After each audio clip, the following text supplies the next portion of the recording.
want to take this opportunity to greet the leadership of the EFF and officials led by the Commander-in-Chief and President, the CCT, the provincial leaders who are here, the regional leaders who are here, the branch leaders, the delegates, and the leaders of the EFF Students' Command.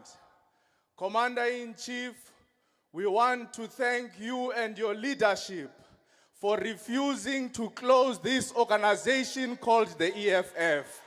When they called you to the boardrooms and presented presentations to you and gave you essays and wrote long essays trying to justify why the EFF must be closed, you put your foot down and said, never in my name will I allow the EFF to be liquidated.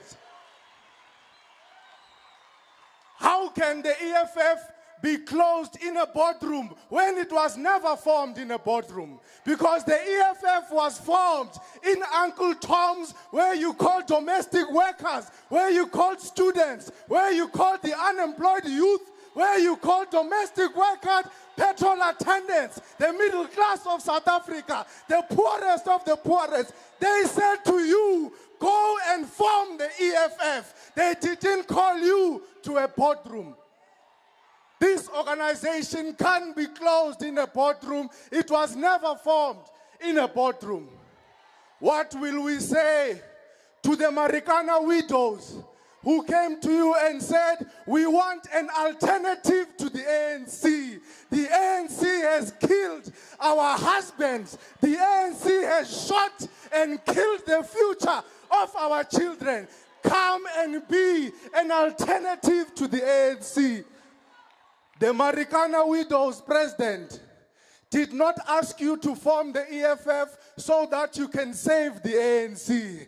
That is not the mandate they gave you. They wanted you to form the EFF so that you can govern South Africa and be an alternative. What will we say to the fees must fall generation? When the police were shooting them, the EFF brought lawyers. When the police were kicking them out of institutions of higher learning, it was the EFF that stood with them. What will we say to them if we must liquidate this organization? What will we say to the workers who were insourced by the EFF Students' Command? What will we say to them when they are now being paid higher wages, when they can now study and bring their children and get the same privileges as professors, as doctors, as academic staff? How are we going to explain to them when this organization is closed in the boardroom? What will we say to the millions of young people who, when they come at the middle of the year, at the beginning of the year, and they want to enter school, the EFFSC, through the Sizofuna Ngenkani campaign, says to them, whether you can afford registration or not, Siangena Nadi. What will we say to them when this organization must be closed down? It can never be. It can never be, Comrade President. This organization can never close down in the boardroom because it was never formed in the boardroom. Members and activists of the Student Command continue to protect this organization. You have never been part of any other organization. You don't have any yellow blood in your skin. You don't have green blood. You don't have blue blood. Your virginity in politics was broken by the EFF. Defend the EFF. Fight for the EFF. Never lose hope. Long live the EFF Students' Command. Long live. Long live the EFF. Long live. Thank you, Chair.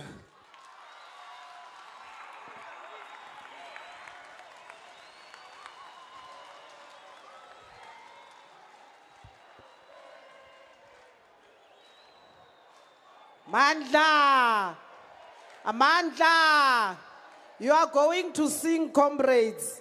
Let's finish this segment of our program. We're now going to be acknowledging all the written messages of support. We won't read them. The SG is going to find a creative way of flighting them in our last day of the conference so that we can all read, and they will be published by the communications. Namibia EFF have sent us a message of support. Liberia EFF, Dr. Zaneto, an MP in Ghana, and Lesotho EFF, they have sent us messages of support. And the EFF movements in Africa are here. They are presented by their delegations. We now want to also acknowledge our special rapporteur to the United Nations on health issues, specializing in reproductive health care, Dr. Tlaleng Mufokeng. I saw her. I'm not sure if she's still here. She's one of us, representing us at a global stage from Ekwakwa. Thank you very much. There is that fighter who's an MPL of Gauteng. Koketso. Koketso, please come. We need to deliver the president with a political address. Limpopo, you can't be outshined by Koketso because we can't find him. Let's go. Someone please come take the mic. Limpopo.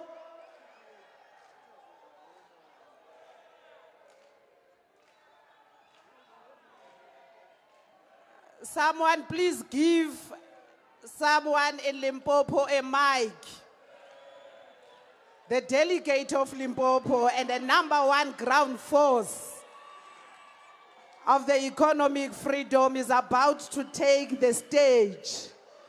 Let's deliver him properly, fighters. Amandla, away two. Le fasile na gelabo go, oh mura, oh awiye. How ya gala? Le facile na gilavo go home. Oh, how ya? Matzor, arbete matzor. Gilavo go. Oh yeah. Oh, how ya? Change home. Oh yeah.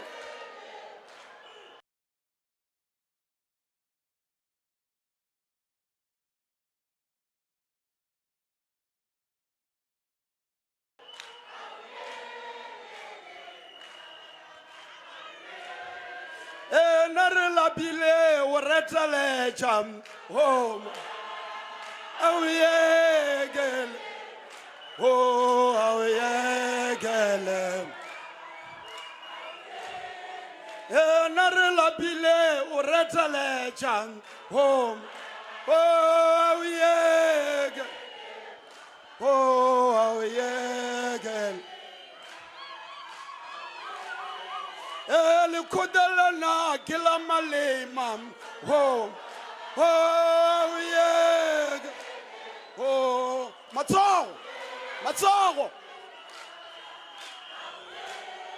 El kudelana gilamale mam home.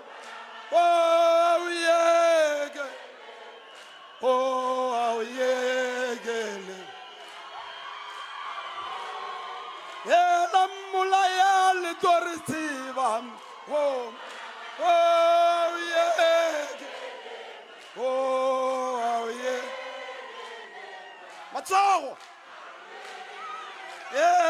Mulaya litorisivam home. Oh yeah. Oh.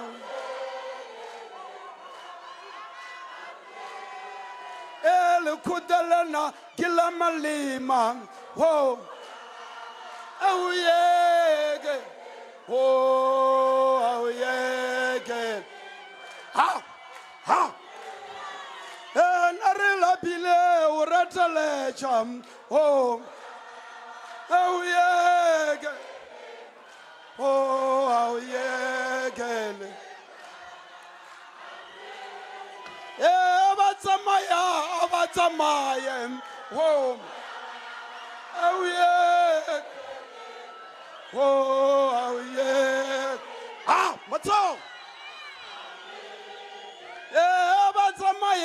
Abatsamaya, oh, awuyeke, oh, awuyeke.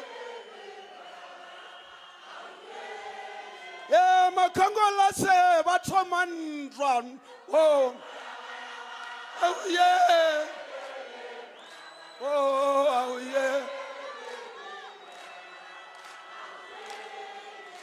Malumi Zuma utomandran, oh, awuyeke.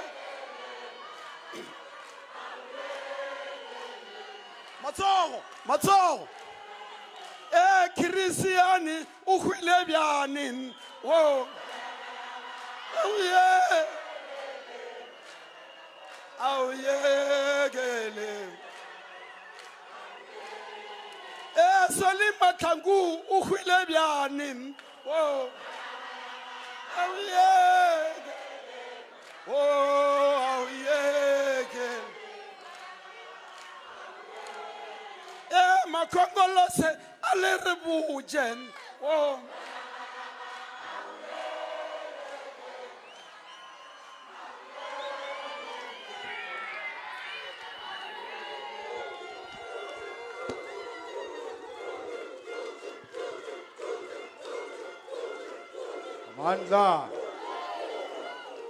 Amandla. Viva EFF, viva. I will EFF, I will. Tata EFF, Tata. Tata EFF, Tata. Thank you very much. Let's settle down, fighters. The National Chairperson, members of the Central Command Team, leaders of the Provincial and Regional Command Teams, international guests, distinguished members of the Diplomatic Corps, comrades from EFF structures across Africa, African continent, and in the diaspora, and all revolutionary delegates gathered here today. I stand here before you to extend a heartfelt and revolutionary welcome to this historic third National People's Assembly of the Economic Emancipation Movement. We acknowledge with great appreciation the presence of delegates from our branches and regional and provincial command teams whose unwavering commitment to the revolution is the bedrock of our movement. To our comrades representing the Central Command Team, international guests and diplomatic corps, your solidarity inspires our collective struggle. We extend revolutionary greetings and express gratitude to all those who sent their well wishes but could not join us today. To those who have been able to join us, your presence reaffirms the solid power of the call for economic freedom in our lifetime. Comrades, I stand before you today to welcome you all to this great festival of the branches of the EFF, the Third National People's Assembly of the Economic Emancipation Movement. Fellow fighters, today marks the achievement, yet again, of what many thought would not be possible as we stand before you to mark the continued life of this organization of the working class. We stand here today as a generation that has inherited the struggle for liberation and declared for all to know that we are a generation of economic freedom in our lifetime. Comrade delegates, we stand here not representing ourselves, but our ancestors who bled so we can stand here today and continue the historic struggle for the land and the economy to return to the native people of Africa. We stand here resilient, fearless, and determined to attain the goals and objectives of the millions who have come before us, who died fighting against colonial domination and exploitation. Fighters and compatriots, our presence here is another act of defiance and a page in the history books of the revolution which should never be forgotten. We have earned our rightful place and stand on the shoulders of giants who demonstrated that no determined effort to break us will ever succeed, because we represent the wills and aspirations of liberation heroes who died for our freedom. We stand on the shoulders of the Khoi and the San people, King Hintsa, Chief Mangoma, King Tsukukuni, King Makado, and King Shaka Senga Kakona, who, despite being armed with less sophisticated armaments, displayed conviction and fearlessness that gave them the strength and resolve to wage courageous wars of resistance.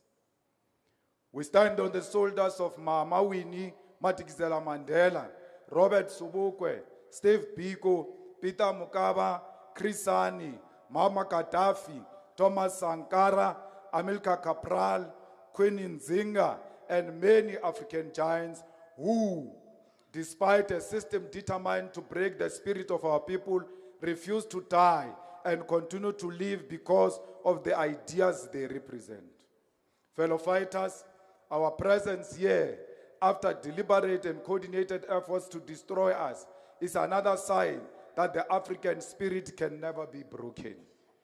Delegates and the people of South Africa, the National People's Assembly of the EFF is the highest demonstration of democracy within the EFF and an exhibition of our commitment to being an organization that belongs to its own members. In the past 11 years, we have held a gathering of this nature, which constitutes itself as the highest decision-making body of our movement, on 2 occasions, having held the first National People's Assembly in Mangaung in the Free State in 2014, and the second National People's Assembly here in Nazareth in 2019, Johannesburg. Since our inception, despite the negative caricature of the EFF as a movement characterized by dictatorship, we have remained committed to this internal democratic process without fail. The NPA is a political sitting defined by ideas that will shape not only the direction of our movement, but also the direction of the country, the continent, and the posture of the left on international affairs. The NPA is a gathering of delegates from the most basic and organic units of our movement, the branches, and it is here that we will reflect on the gains, losses, and future of our generation. The NPA will determine the political direction of the movement, receive reports, engage in discussion documents, and ultimately give a mandate to a new crop of leaders who will constitute the central command team for the next 5 years. Fellow fighters, all our National People's Assemblies have occurred at definitive moments in the history of South Africa. And after these sittings, the EFF has managed to dictate and determine the country. The first National People's Assembly occurred when the nation was reeling from the tragedy of the brutal massacre of the 34 Lone mine workers in Marikana. And the former liberation movement had a firm electoral grip on our democracy, which gave them a sense of impunity, resulting in high levels of unchecked corruption. It was the formation of this movement, people's movement, that brought the Marikana massacre into the corridors of Parliament and shook the former liberation movement to its core, disrupting the hegemony held over our political system. It was the first National People's Assembly that resolved that we will be the representative of the poorest of the poor, the dejected masses of our people, and that we will be found on the streets, in the picket lines, in the villages, on the farms, in the townships, in councils, in legislatures, and in parliament. It was at that first National People's Assembly that a weapon was given to the abused and forgotten masses of our people. A weapon for domestic workers, garden cleaners, petrol attendants, mine workers, hawkers, the millions of unemployed youth, and those in the corporate sector who suffer at the hands of racism on a daily basis. It was from that moment that the political terrain in South Africa was redefined and changed for the better. The years following the first National People's Assembly saw fear being struck in the hearts of racists and within the white supremacist and capitalist power structure itself, as a true revolutionary alternative had arrived to take the baton of centuries of struggle against colonialism. Fighters and people of South Africa, the Second National People's Assembly happened at a point when the white capitalist establishment was cementing itself in South Africa, and as a result, it identified the EFF as enemy number one. This identification of our movement as an enemy resulted in a concerted campaign to destabilize the movement through smear campaign. We resolved at that assembly to solidify our posture as an anti-racist and anti-capitalist movement despite these challenges. At this third National People's Assembly, we are faced with a new moment wherein the EFF experienced its first electoral decline and suffered unprecedented levels of sabotage and infiltration. It is for this reason, delegates, that the theme for this NPA is defend, rebuild, and advance the struggle for economic freedom. Because for the first time, the revolution is under a genuine threat of disruption that risks delaying our freedom for generations to come. We have a duty to defend the gains of our emancipation movement and the ideas of the revolution from distortion and sabotage, because attempt to destroy the EFF will set the freedom of our people back for another 100 years. It is our duty to rebuild this economic emancipation and the faith our people have in the principle of economic freedom and justice, because the EFF remain the most potent and viable weapon for the liberation of African people. It is our revolutionary responsibility to advance the struggle for economic freedom in our lifetime, because our diagnosis that political freedom without economic freedom is meaningless remains true. And we as a collective and a movement remain the most reliable vehicle to carry the baton forward towards true liberation. It is this basic principle that must shape all our interaction at this third National People's Assembly.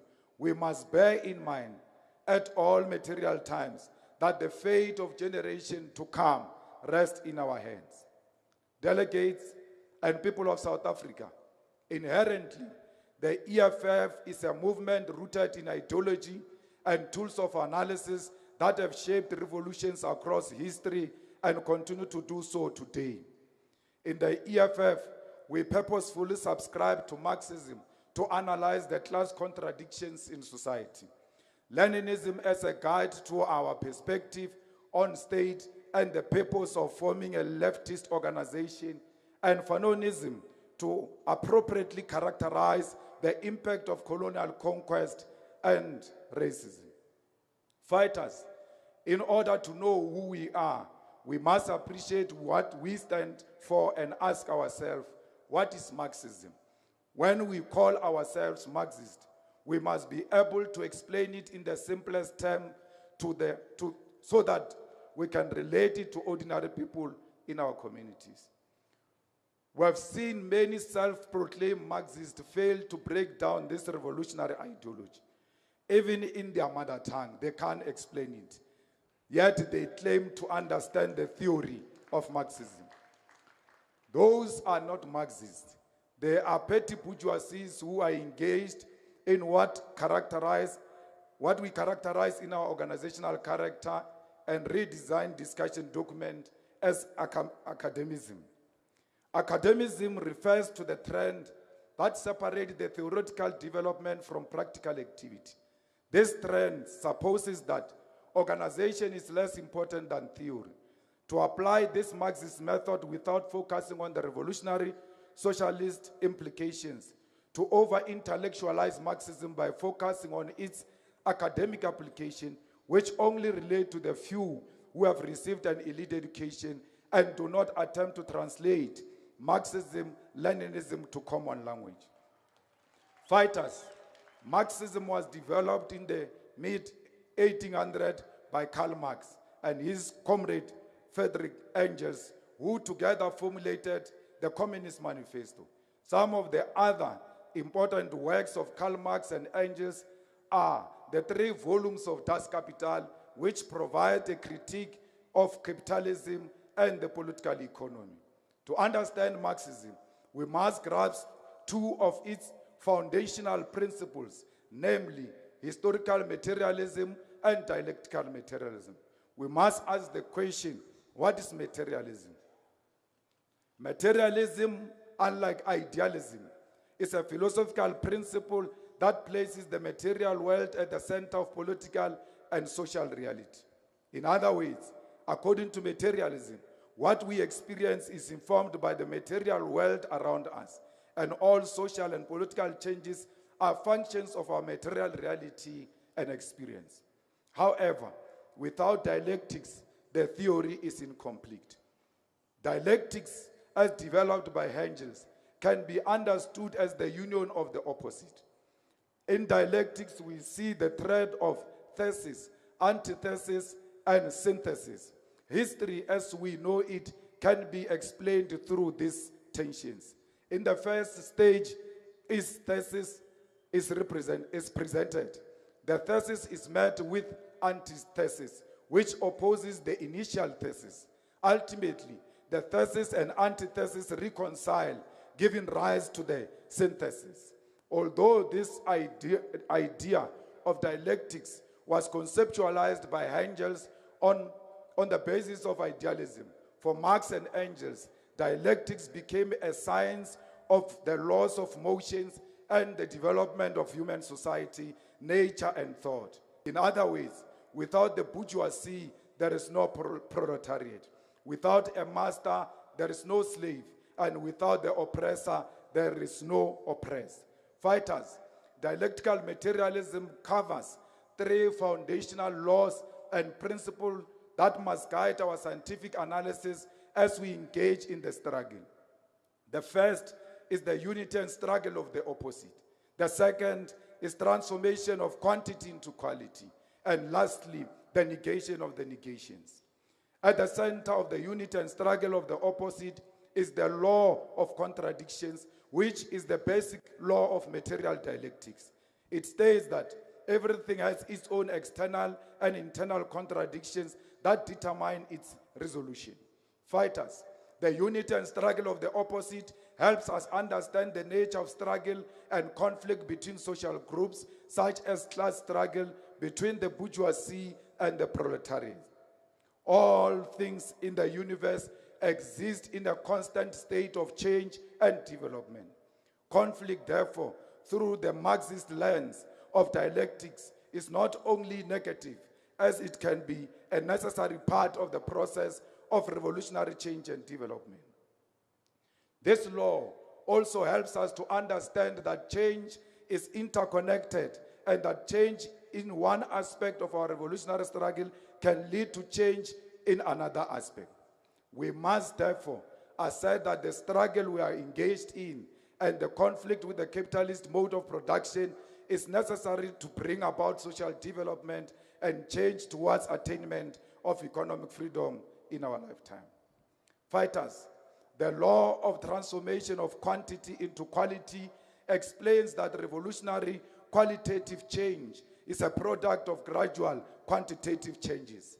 In other words, to understand change, we must locate its foundation in the transformation of quantity into quality. In our context, our struggle, revolution, represent qualitative change. The contradiction in the capitalist mode of production represent quantitative differences as they gradually change either positively or negatively. But the net effect is a revolution, which constitutes a qualitative change. For example, the contradiction within our party can be resolved by method of criticism and self-criticism, whose net effect is qualitative. Meanwhile, the contradictions between the bourgeoisie and the proletariat is resolved through socialist revolution, which brings about fundamental change that through the lens of dialectical materialism is qualitative. Therefore, revolution is qualitative. Following on the laws of transformation of quality into quality, the final foundation principle of dialectical materialism is the negation of the negations. Fighters, this law can be simplified and understood as a new replacing and superseding the old. In chapter 32 of the first volume of Capital, Marx wrote, I quote, "The capitalist mode of appropriation, the result of capitalist mode of production, produces capitalist private property. This is the first negation of individual property as found in the labor of the proprietor. But capitalist production produces, with the certainty of law of nature, its own negation. It is the negation of negation. This does not re-establish private property for the producer, but gives him individual property based on the acquisition of the capitalist era. That is, on cooperation and the possession in common, the land and the means of production." Close quote. The first negations occurs when the old reaches its limit before the qualitative transformation occurs. Subsequently, the second negations occurs at the full realization of the new state. Be that as it may, in the Marxist sense, negation does not mean the complete destruction of the old state. Rather, in the process of transforming from one state to another, remnants of the old state remain in the new state. From slavery to feudalism, from feudalism to capitalism, and even in socialism, remnants of all three epochs remain, and this, Marx argued, will be overcome by the attainment of global communism. In simple terms, the negation of negations means the transformation of the old state into new state. Fighters, this is what Marxists, we argue that progress is not linear. It does not travel in a straight line. Progress travels in spirals. In the words of Lenin, I quote, "Human knowledge is not straight line, but a curve which endlessly approximates a series of circles, a spiral," close quote. Our ideas, therefore, are always in a process of gradual changes which can build up into revolutionary qualitative change due to the contradictions within them. These fighters are the three laws which forms the basis of dialectical materialism. They are scientific and universal and must thus guide our reading of the prevailing conditions and our engaged in the struggle. In the Communist Manifesto, Karl Marx argued, I quote, "The history of all up to this point existing society is the history of class struggle. Free men and slave, patrician and plebeian, lord and serfs, guild masters and journeymen, in a word, oppressor and oppressed." I close quote. In other words, fighters, Marxism characterize the engine of history and drive of social changes as the conflict between classes. The conflict between those who own the means of production and those who are forced to sell their labor to the owners of the means of production. The haves and the have-nots, the oppressor and the oppressed. In Marxism, class is defined by the relationship that a particular group share with the means of production. In the feudal era, which organized society under European royalty, a lord was a noble who owned land, and a serf was a peasant who worked the land in order to live on the land. The subsequent fall of European feudal societies and the rise of capitalism gave birth to the new but not so different contending classes, the bourgeoisie and the proletariat, whose contradictions were also informed by the relationship they shared with the means of production. Much like the noble during the feudal era, the bourgeoisie owned and controlled the means of production, whilst the proletariat, like the serfs, sold its labor to the bourgeoisie. Driving expensive cars and wearing designer clothes does not make one a bourgeoisie. Living in Sandton, Camps Bay, Umhlanga, or any other affluent suburb in South Africa does not make one a bourgeoisie. The bourgeoisie are those who own the banks that finances and control these expensive cars and houses you buy. They own factories where the material of your expensive clothes is mass-produced. They own the land on which affluent estate and houses are built. They own the mines that exploit our mineral resources. The bourgeoisies own the farms, the forest, and ocean economy, and the banks and the mines, and all other commanding heights of the economy. While we, the proletariat, we must sell our labor to them at a very exploitative rate to survive. Fighters, this is the most basic and fundamental cases made by the founding manifesto of the EFF and the 7 non-negotiable cardinal pillars.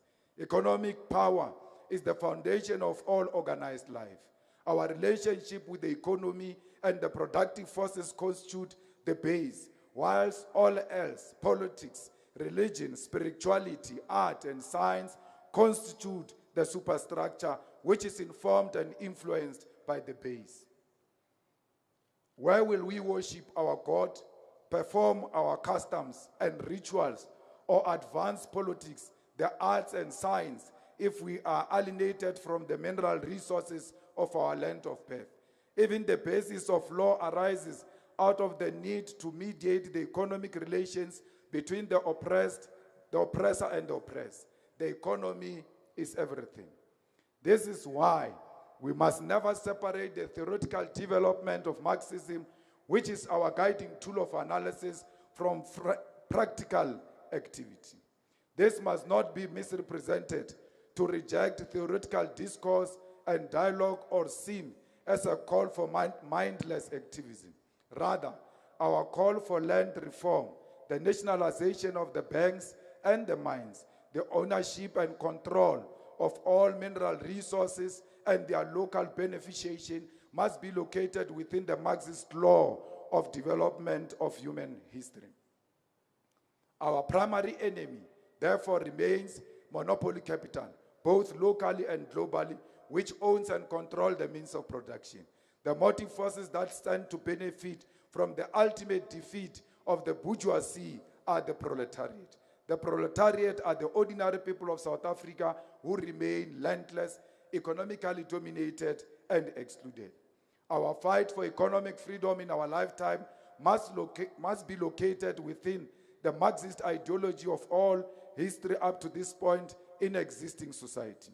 Ours is a class struggle against capitalism, imperialism, and the alienation of our people from their mineral resources and wealth. The economy must be brought back into the hands of the people, and the victory of the poor and the working class who do not own the means of production against the elite and exploitative bourgeoisie class will sow the seeds of socialist state where all of us will share in the wealth and the riches of our land. Our government of the EFF will see the destruction of all classes and the creation of egalitarian society where all shall be free and equal and none will benefit at the expense of another. The understanding of classes is the cornerstone and foundation of understanding all Marxist theory and its application.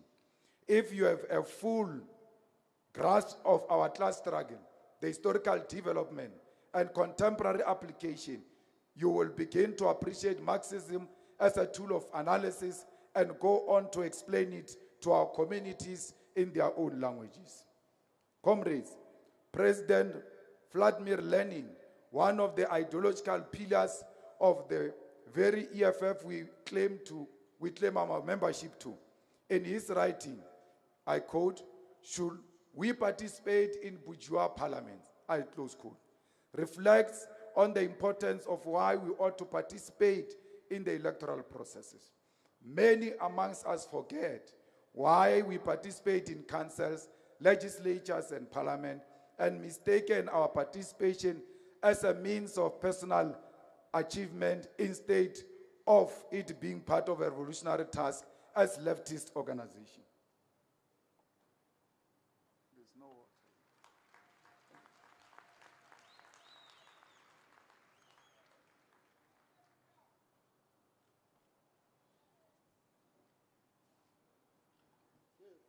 Cheers.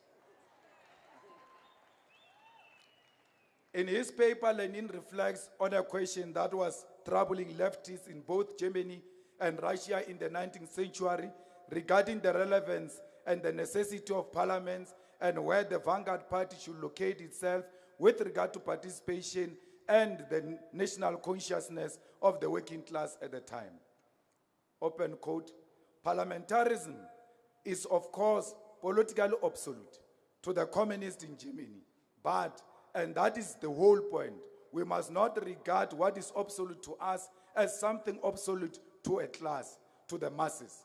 Here again, we find that the lefts do not know how to reason, do not know how to act as the party of a class, as the party of the masses. You must not sink to the level of the masses, to the level of the backward strata of the class.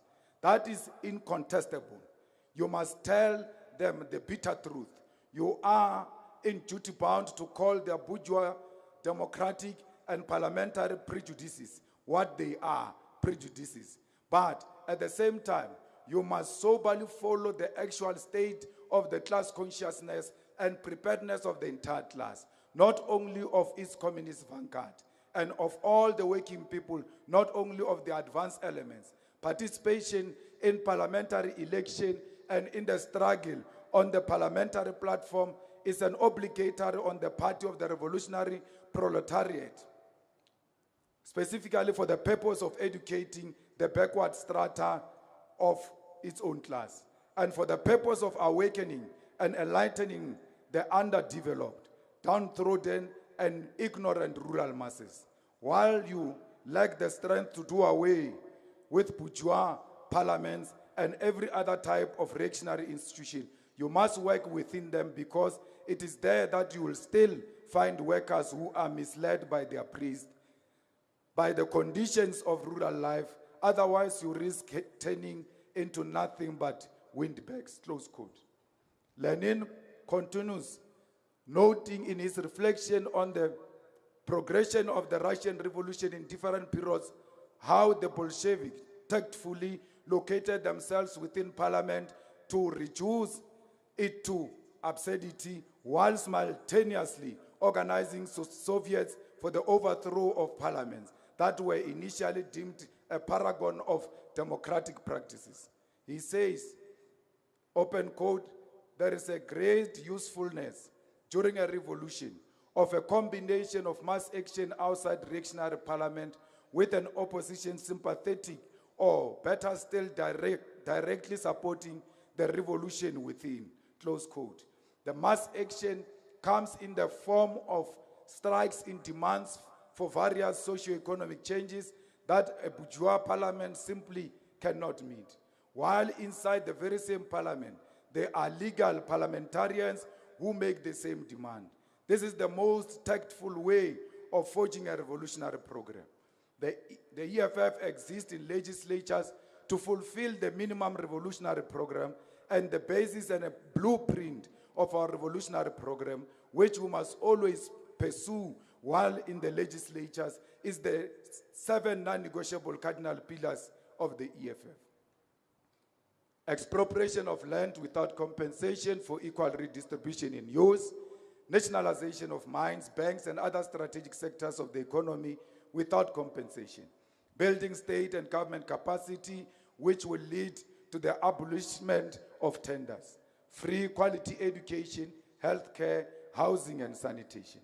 Massive protected industrial development to create millions of sustainable jobs, including the introduction of minimum wages to close the wage gap between the rich and the poor. Massive investment in the development of the African economy and advocating for a move from reconciliation to justice in the entire continent. Open, accountable, corrupt-free government and society without fear of victimization by the state agencies. We therefore, comrades, are in pursuit of state power, not for self-interest, but for revolutionary purpose, as described by the leader of the Great October Revolution of 1917, Lenin. Fellow fighters, the Third National People's Assembly is not a task we are undertaking for its own sake. It is an integral part of what constitutes a revolution premised on Leninism.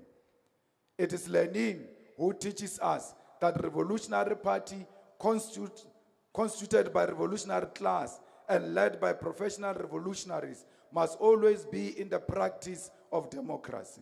It is Lenin who writes, I quote, "The whole party organization is now built on a democratic basis.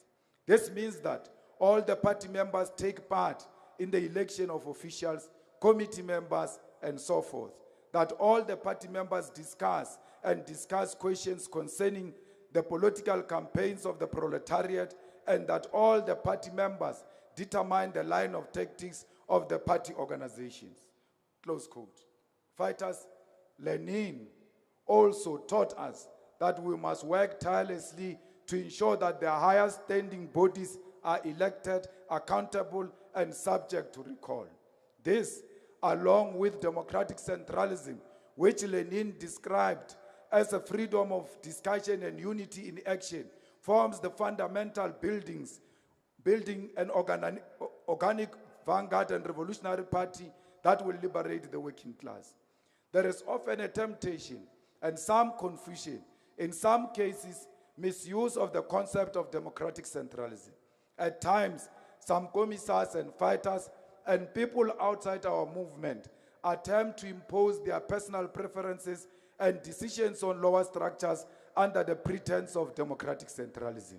But as Lenin teaches us, true democratic centralism requires that the decisions are made through genuinely democratic processes characterized by robust participation, open debates, persuasion, and collective agreement. Only such decisions born from the democratic process can be considered legitimate under the principle of democratic centralism. Once a decision is democratically reached, all of us as members of the organization are bound to respect and uphold it as a collective mandate. We are not here at the Third National People's Assembly because we have no other task. We are here because ideologically we are obligated to do so. Internal democracy is sacrosanct, and without it, we are doomed to follow the path of fascism. There is no single individual who possesses so much revolutionary wisdom that they can assume leadership responsibility without a democratic mandate. We must defend the principle, fighters, without any doubt that we are ideologically correct. There is no genuine revolution that can be led outside of a revolutionary and socialist democracy, not bourgeois democracy, but people's democracy. If you doubt democracy because it has potential to be corrupted, then consider if a collective can be corrupted, what makes you think an individual cannot be corrupted? We must never surrender a people's organization to the whims of an individual. It is for this reason, comrades, that all issues we have proposed in the public domain are open for discussion, agreement, and disagreement here at this National People's Assembly. We have diagnosed that we need to establish sub-regional structures and possibly do away with regional structures so that our movement and its leaders emerge organically from where they reside and lead their own communities. I wish to make emphasis that I feel very strong about this point. It is part of our organizational experience that the regional structures in the EFF are not fit for purpose. This reflects an error in organizational design inherited from the former liberation movement, which we must now do away with. Additionally, we have proposed that we establish an EFF Youth Command and do away with the EFF Student Command so that we may appeal to all the youth of South Africa. The gift of democracy is that this NPA will resolve on this question, and no single individual has the right to impose their will on anyone. Compatriots, internal democracy does not mean weakness or the absence of decisive leadership, which we are often accused for. The West has a tendency to create the impression that one of the problems confronting the continent and liberation movement is that of authority. The notion is that the absence of authority leads to freedom and prosperity, and that all attempts at running communist and socialist states have failed primarily due to the so-called authoritarian character of their leadership. President Robert Mugabe, brother leader Muammar Gaddafi, Captain Thomas Sankara, Commandant Fidel Castro, President of the People's Republic of China, and the General Secretary of the Chinese Communist Party, Xi Jinping, and President of Russia, Vladimir Putin, are all accused of being authoritarian, as though the West is governed by the most democratic of ideas. Put differently, it is as though democracy itself lacks authority. Authority refers to the imposition of the will of one sector of society onto another. In democracy, authority refers to the will of the majority prevailing over the few. Authority is ever present. For any system to function, there must be a command from superior to subordinate. To demonize authority within the revolution, within the context of our war against capitalism, is either ignorant or a deliberate attempt to sow confusion. What liberal thinkers fail to understand is the hypocritical critique of authority is that authority exists under all economic and political systems, even in capitalism thrives through authority. Capitalism survives because the state which currently exists to protect the interest of the capitalist class operates with the authority of the monopoly on violence. Authority refers to the system, hierarchy, and legitimacy conferred by the people or bought by money and state violence in the case of capitalism. As socialists, we are engaged in a war against the most perverse global economic system known to humankind. The absence of authority in our revolution is a guarantee of failure. The West wants us to lack authority so that we become chaotic and disorganized. We must never allow our enemies to define us. We must always subject ourselves to the authority of leadership, a leadership that draws its legitimacy from the masses, not to reactionary and liberal definition of democracy, which strip the revolution of its existence. As Marxists, we seek the authority of the poor and the working class who do not own the means of production, to surpass that of the bourgeoisie. Marxism teaches us that the working class must destroy the authority of capitalism, which thrives on private property, profit-driven economies, and the concentration of wealth in the hands of the few. In simple terms, as Marxists, we believe in the authority of the people over the means of production, not the authority of the bourgeoisie over the people and the economy. So, no one commissars and fighters has any ideological basis to call the EFF authoritarian. The very capitalist system we live under thrives through authority, and it is the authority of the few. We must expect an aggressive onslaught from captains of industry and their media puppets. We have seen this especially since we celebrated a decade of existence at FNB Stadium, where we united more than 120,000 people under one roof as a symbol of common purpose and unity we share as a movement. There will be attempts to discredit our achievement as non-existent and disruptive. This is because the agenda is to undermine that which capital does not control. Our duty is to expose this and be consistent in our message that the EFF remains the only incorruptible and uncaptured organization capable of delivering socialism in our lifetime.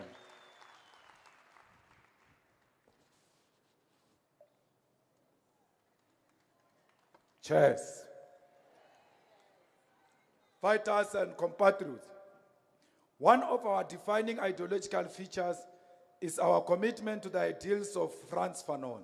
There are two aspects of Fanon's work that we must re-emphasize, which must always guide us whenever we seek to understand our role in the post-colonial world.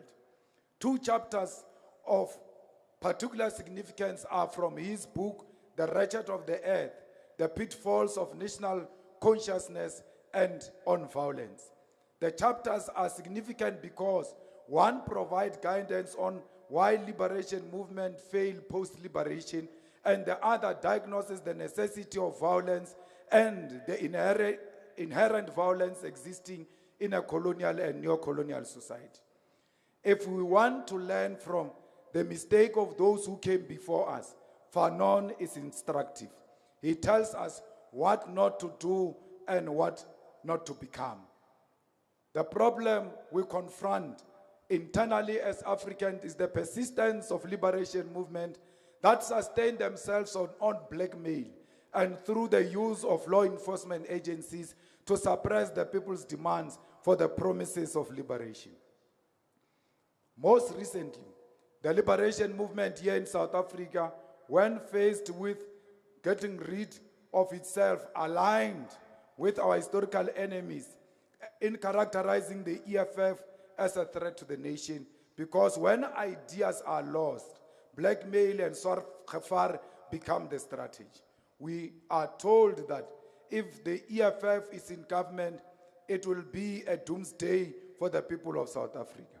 Fanon teaches and illustrates that liberation movements have no potential to lead us into the future. They are preoccupied with reminding our people of the past during every election cycle and periodically through meaningless celebration of so-called Independence Day. These movements are led by a class of triumphalist politicians who resent the masses and categorize them as ungrateful for the leadership of the liberation movement. The former liberation movement began to build a wall between itself and the masses while impatiently accumulating petty wealth in alliance with the West. Fanon's lessons are important because he shows us how post-liberation national leadership reconstitutes itself as a mediator of capitalist interests, turning the nation into a brothel for imperialists. Fanon reveals that this decay in the relationship between the people and the liberation movement create a political class that no longer relates to the people. This political class loses sight of the continued poverty of the masses and its inability to reconstruct society away from the grip of colonialism. Because of this, the former colonizer tightened its grip over the resources of the former colony through concessions, loans, and other mechanisms that entrenches our underdevelopment and dependency on the West. The national bourgeoisie, also underdeveloped to lead strategic sectors of the economy, turns back to the colonialist and relies on the protection and support of Europeans.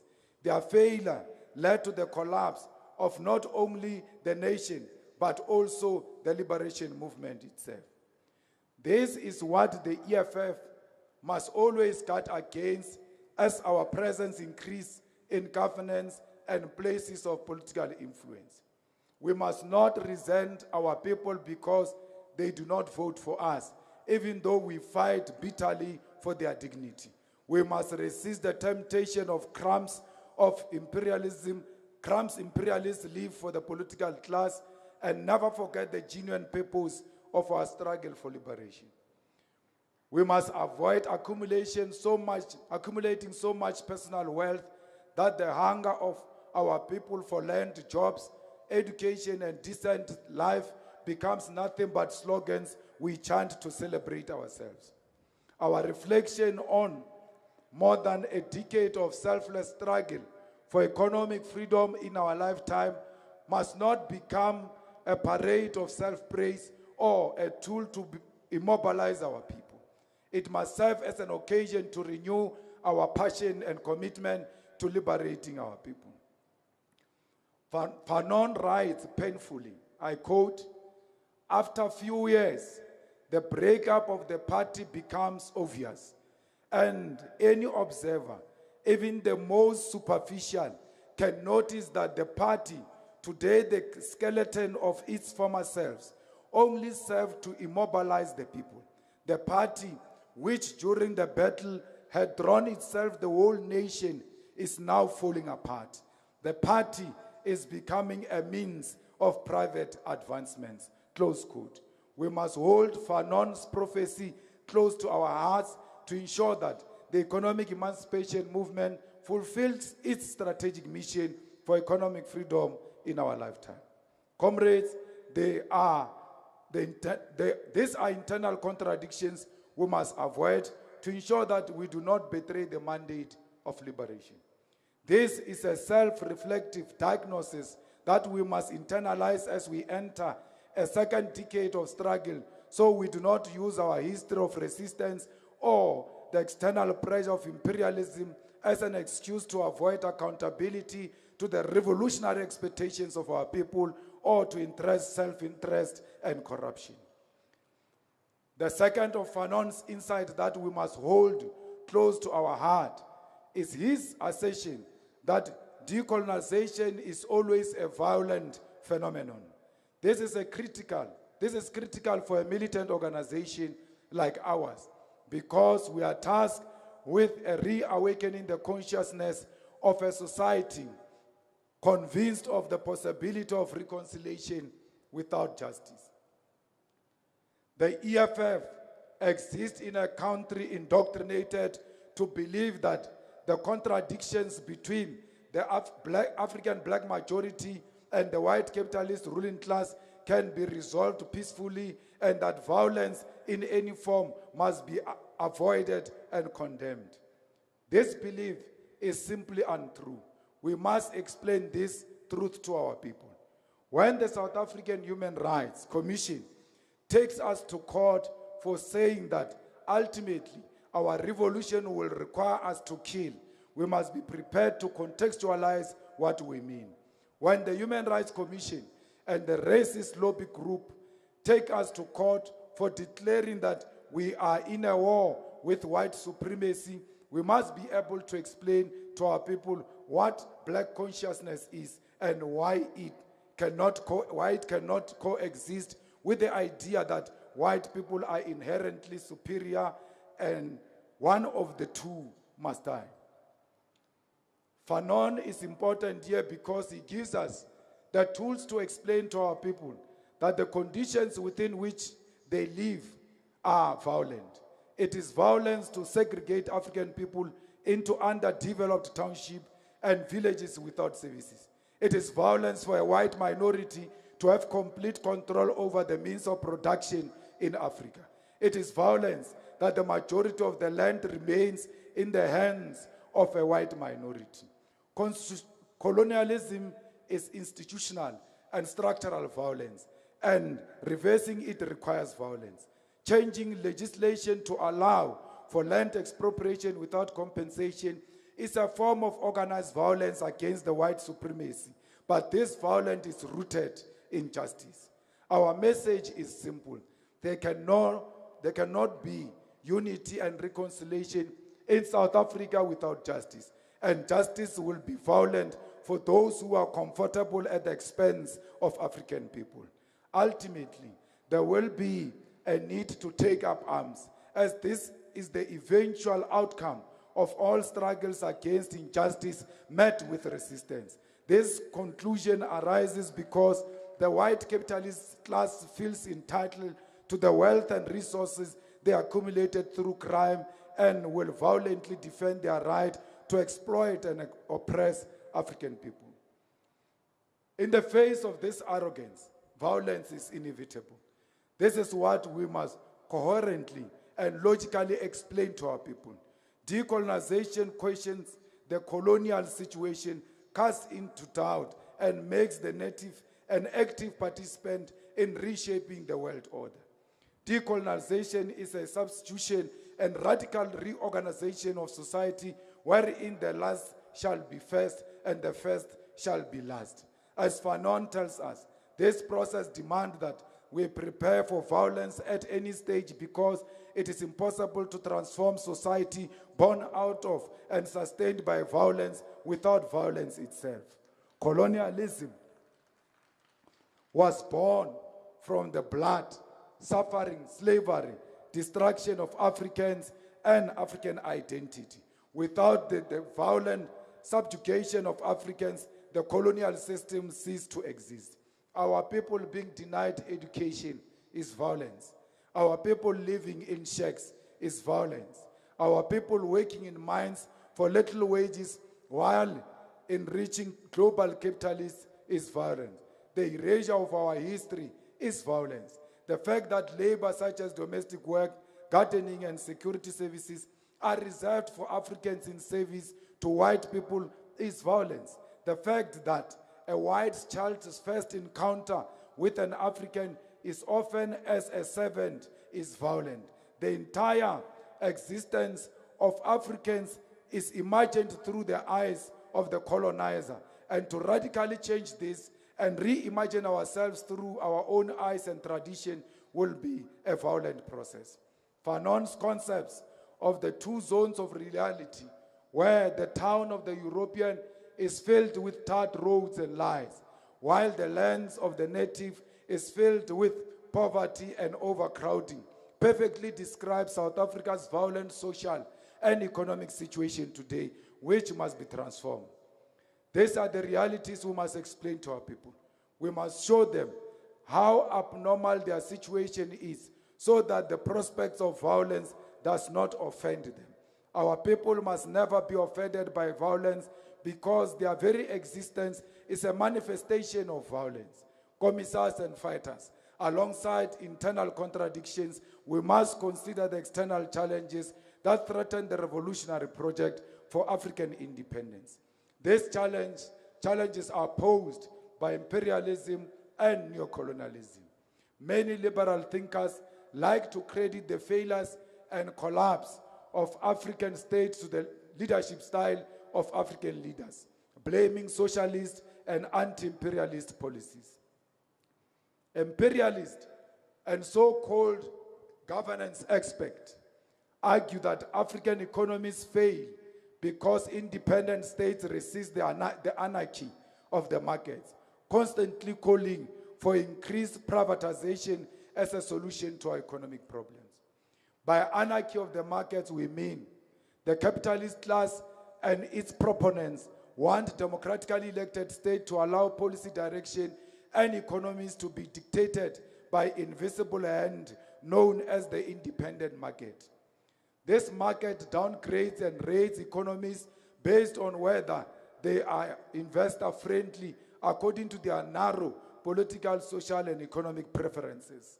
The market manipulates prices and encourages collusion by the private sector to maximize profits regardless of the impact on ordinary people.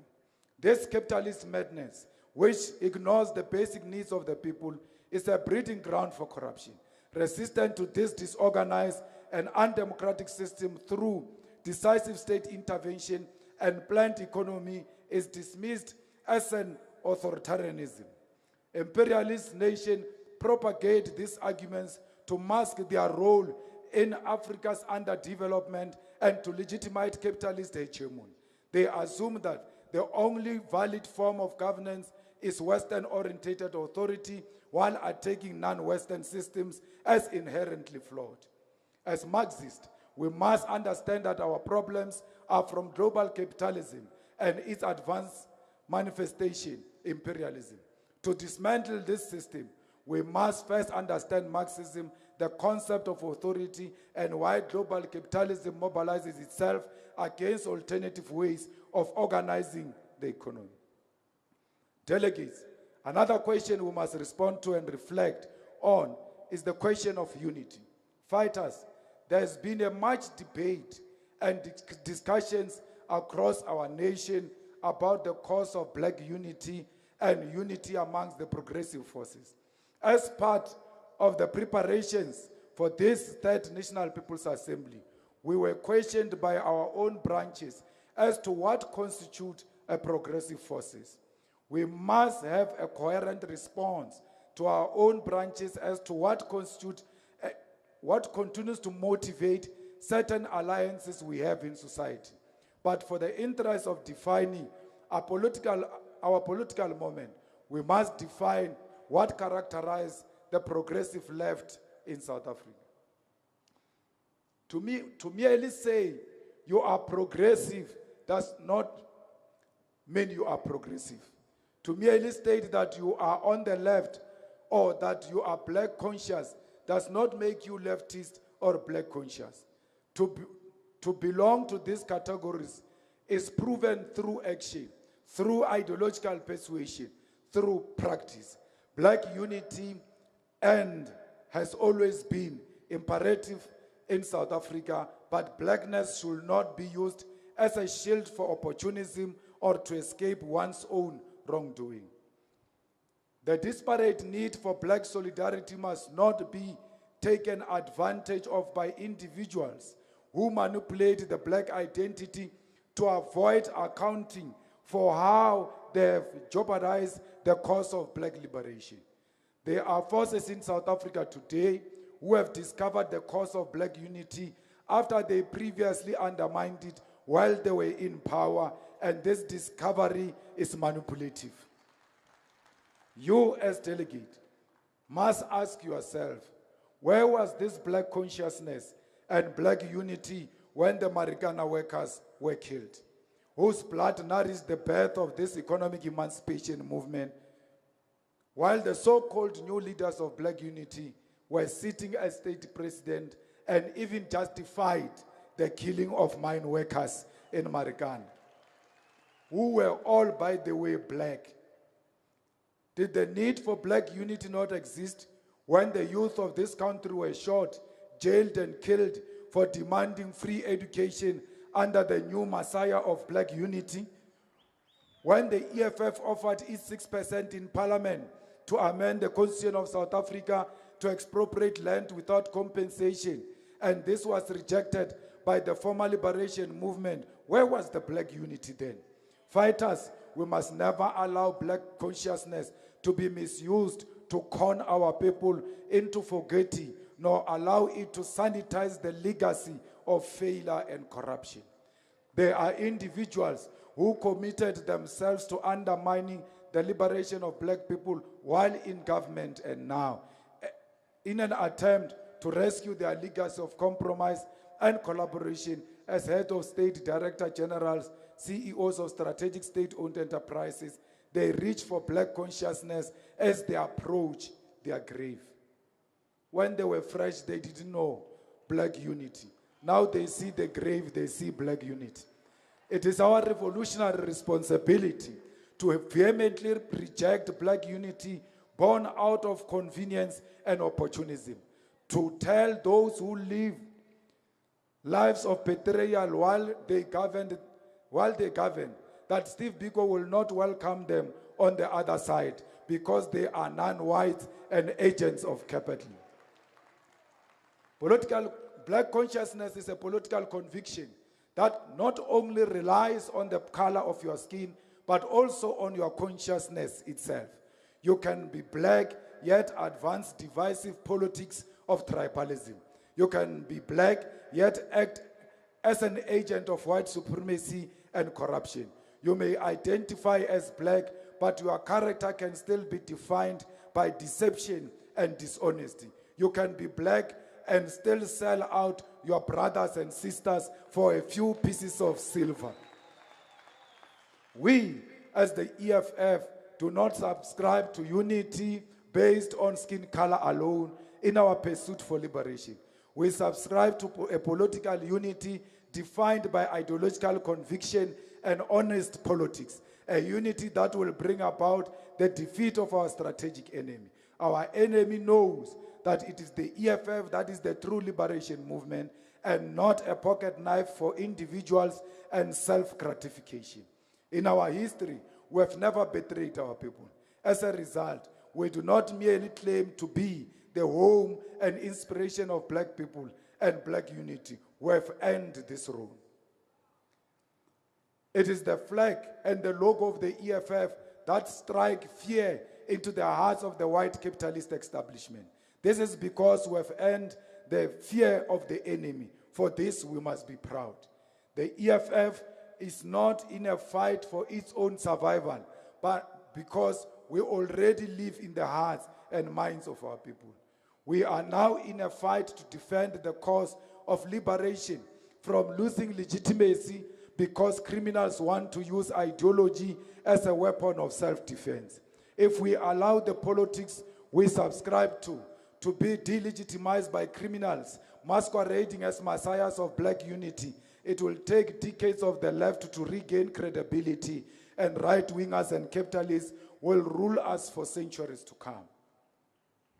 Our triple task as a revolutionaries today, as we rebuild, defend, and advance the struggle for economic freedom, are to combat liberalism, revisionism, and opportunism. We must not allow opportunists to reverse history, nor ideology to die at the hands of liberalism while we live through the brutality and reactionary rule of those who preach black unity. Ideology must never be used as a tool to wipe away the practical failures of those who have led this country. We must defend Steve Biko, even in his grave, from being used by syndicates that serve individualism. Fighters, one thing we must be proud of as this National People's Assembly is that the majority of the delegate is women in this conference, which proves our commitment to allowing women to be at the center of political decision-making in the EFF. Out of 2,513 delegates, women delegates from their branches. Out of 2,513 delegates, 1,685 women are nominated as delegates from their branches, while 828 males were nominated. Fellow fighters, this organic representation of women in our conference is a sign that the narrative that the EFF does not appeal to women can no longer stand. 66% of delegates to this conference are women because the EFF is an organization that has begun to appeal to women, and these women form part of the highest decision-making body of the EFF in their majority. The EFF subscribes to the notion of Thomas Sankara, wherein he states that, I quote, "There is no true social revolution without the liberation of women. May my eyes never see and my feet never take me to a society where half the people are held in silence. I hear the roar of women's silence. I sense the rumble of their storm and feel the anger of their revolt." Close quote. Our nation is one where women live in permanent fear and silence, where women are murdered, undermined, and subjected to triple oppression, where they are oppressed because they are black, they are poor, and they are women. The participation of women, therefore, at this level, is not something to be taken lightly, because women must lead their own emancipation. We want to salute the branches of the EFF for not paying lip service to the women's struggle by electing them to determine the future of our movement and our nation. Comrade delegates, as part of holding ourselves accountable and tracing what we committed to do as this leadership elected at the Second National People's Assembly in 2019, we must reflect on the resolution made at the conference and account for what has been achieved. In instances where there have been resolutions that have not been implemented, we must stand here honestly and explain what the material challenges were. It is this NPA that must resolve on what is to be done to ensure that these ideas are achieved.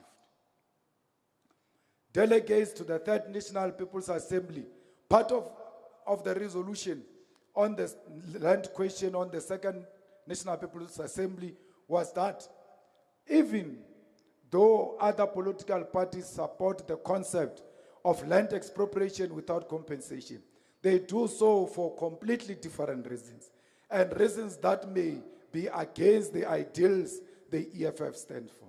It was therefore resolved that the EFF must object to any amendment to the Constitution that will not result in the fundamental restructuring of the property rights regime in the country. Furthermore, the Second National People's Assembly resolved that the EFF must object to any amendment to the Constitution that will entrench the status quo and produce superficial changes. It was therefore on the basis of this resolution that we, as the EFF, after fearless participation in Parliament and numerous bilateral meetings with the former liberation movement, rejected the proposed amendment to Section 25 of the Constitution intended to entrench compensation for land expropriation and willing buyer, willing seller in the Constitution. We rejected this. This amendment was a distortion of the original EFF motion as it pertained to compensation and custodianship, as the former liberation movement remained committed to a failed restitution process that is premised on compensation and title deeds as opposed to state custodianship. Delegates, in terms of the resolution regarding broadcasting and the media terrain, the EFF second NPA resolved that there must be the immediate removal of Section 60, subsection 3 of the mass carry requirements altogether from the Electronic Communications Act. There should also be an amendment to the Electronic Communications Act in a way that allows the SABC to freely negotiate retransmission consents agreements on commercial terms with other players in South Africa and internationally. As I stand before you today, after the hard work of the EFF in Parliament, it was on the 1st of April 2022 that the Independent Communication Authority of South Africa, ICASA, amended the mass carry regulation, and they now require subscription broadcasters to carry the public broadcasters' channels, subject to commercially negotiable terms. The EFF was at the forefront of correcting a historical wrong that had given subscription broadcasters the right to carry SABC channels at no cost since the enforcement of the mass carry regulations in 2008. Delegates of the Third National People's Assembly, in 2019, it was resolved that the EFF establish alternative broadcast, radio, print media to guard against negative characterization of socialist ideas and the left in general. Seated here today, the EFF has its own state-of-the-art studios at Winnie Madikizela Mandela House, wherein we record our own weekly podcast. We remain the only political party to have established its own consistent podcast platform. Delegates, seated here today, the EFF has its own newsletter, The Radical Voice, which publishes the work of the EFF in all spheres of government and reflects on both internal and external political phenomena. Fellow fighters, it was the EFF that resolved that South Africa should direct its focus to primary health care and build a caring system that provides comprehensive, educational, accessible, and community-based care that meets the health needs of individuals throughout their lives. Furthermore, to this, we resolved in the second NPA that the 6th Parliament should finalize the National Health Amendment Bill to ensure clinics are open 24 hours. Today, we can report to you that the EFF has indeed fought in Parliament that clinics must operate 24 hours, and this was rejected by the former liberation movement, which was also rejected itself on 29 May 2024. We did not allow this to be an obstacle. However, through our MMC of Health in Johannesburg, we have opened Orchards Clinic here in Johannesburg, a state-of-the-art facility that operates 24/7 to demonstrate that it is indeed both practical and possible to have clinics open 24 hours, 7 days a week. Fighters, as part of our 7 non-negotiable cardinal pillars, we reaffirmed our posture on the nationalization of the South African Reserve Bank and placing it under the direct ownership and management of the state.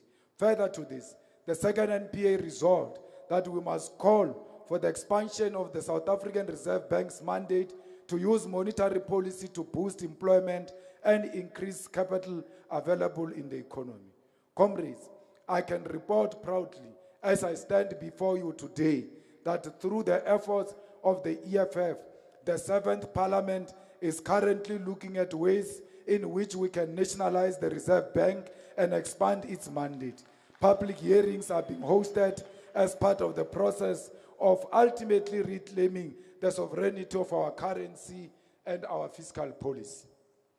Comrades, as leadership collective, we were mandated to continue to expose, reject, and campaign against independent power producers, IPPs, who signs contracts with Eskom to generate electricity and sell it back to Eskom.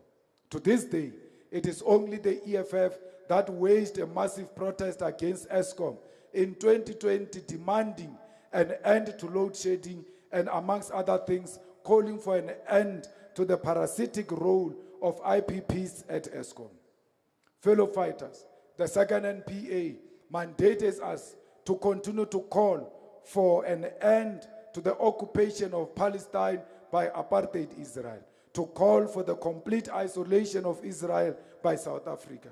In all international bodies, apartheid Israel should not be allowed to participate in international sporting platforms such as World Cup, the Olympics, and other international sporting code.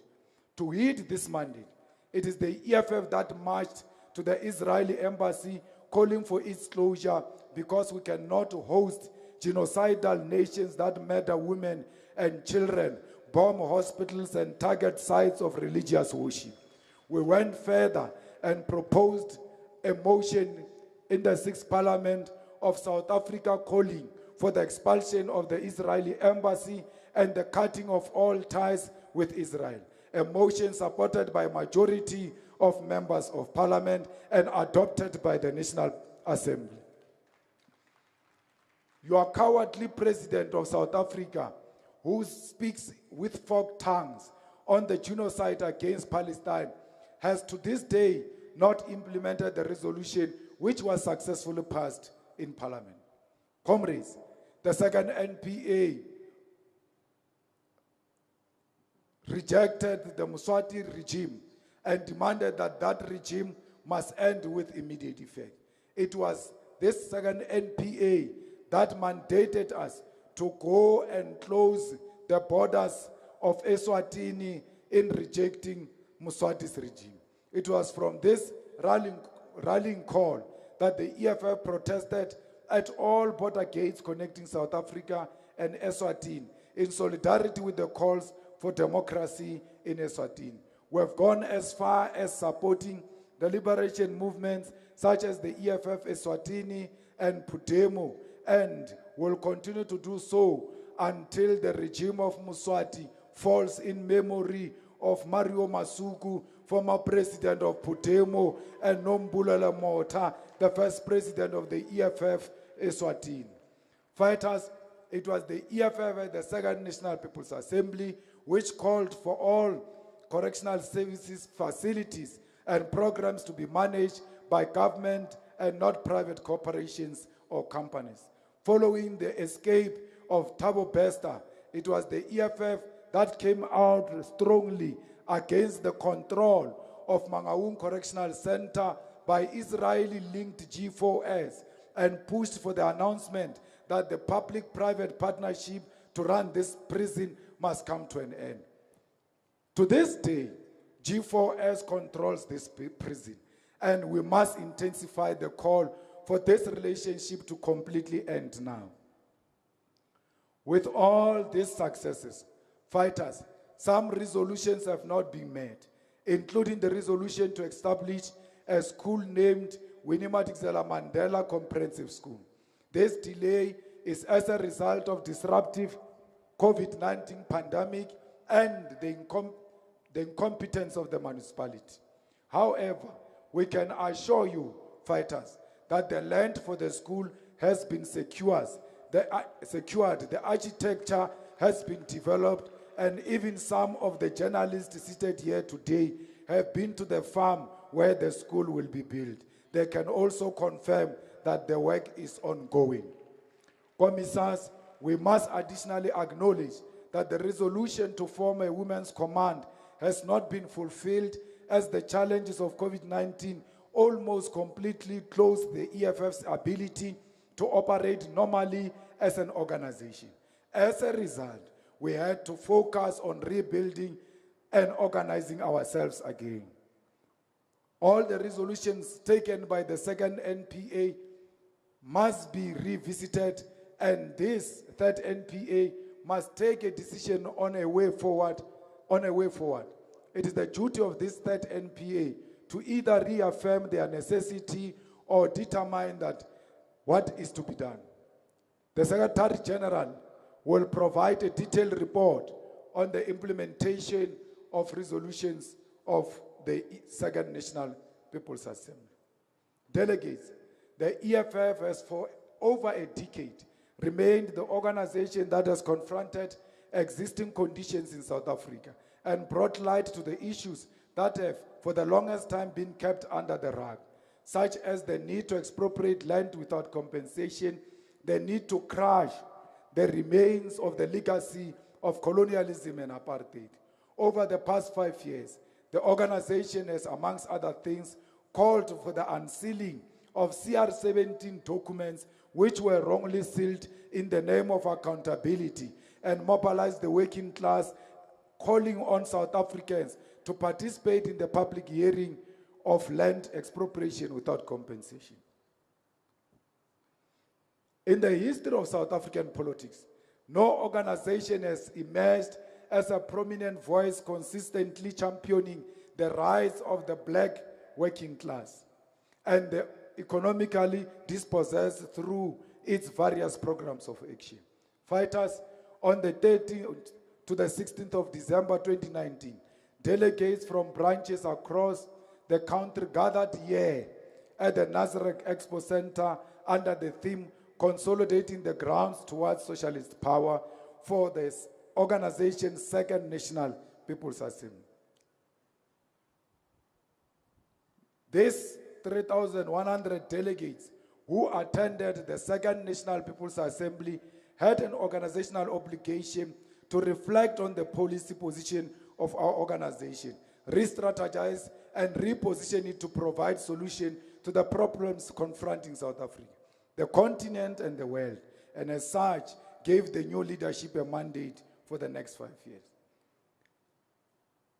In the next following weeks, a successful Second National People's Assembly, a plenum was convened in February 2020, which adopted the program of the year, as well as the theme of the year being the year of action against racist financial sector.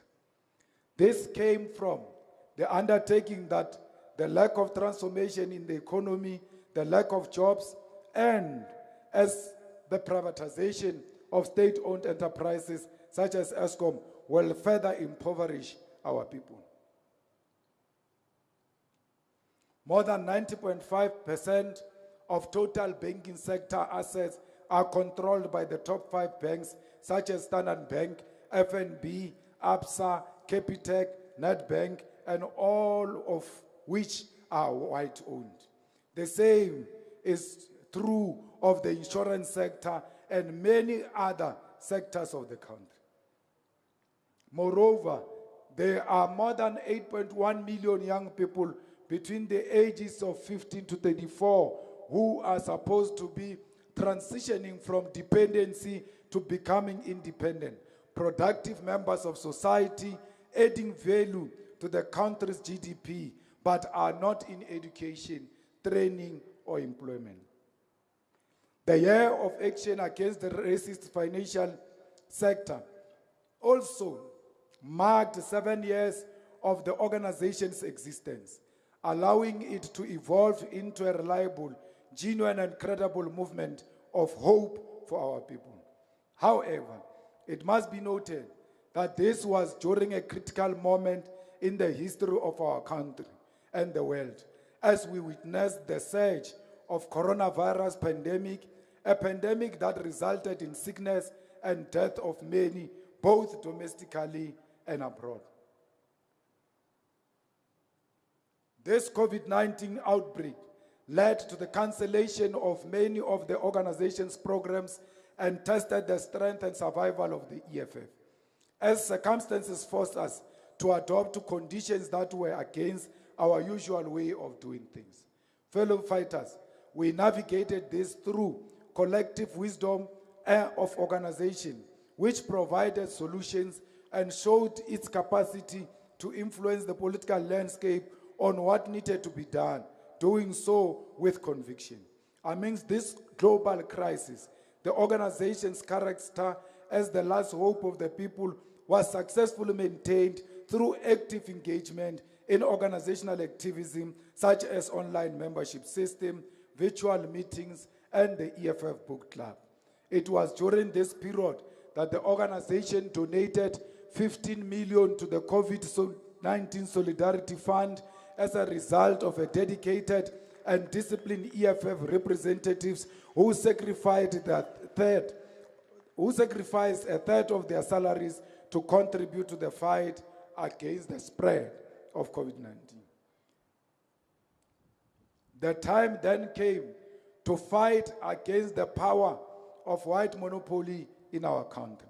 We called upon all formations on the left, from trade unions to community organizations, to embark on a national march to the ESCOM headquarters. The march denounced load shedding, the privatization of ESCOM, and state-owned enterprises.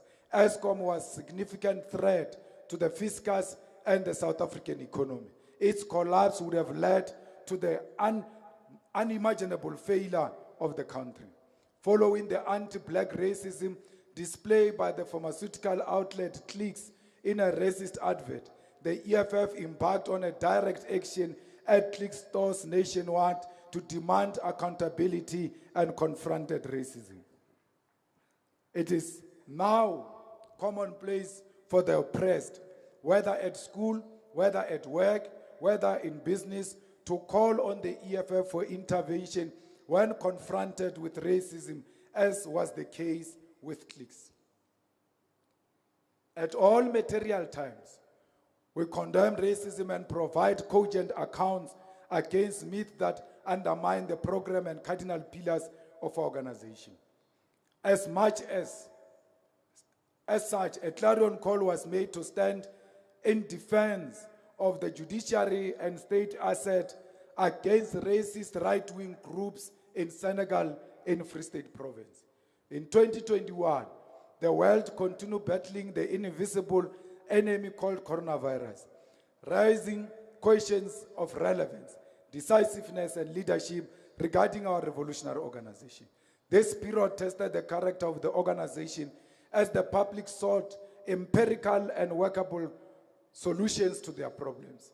As an organization, we reflected on organizational, domestic, and international challenges and took concrete resolution to guide the economic emancipation movement in the period ahead.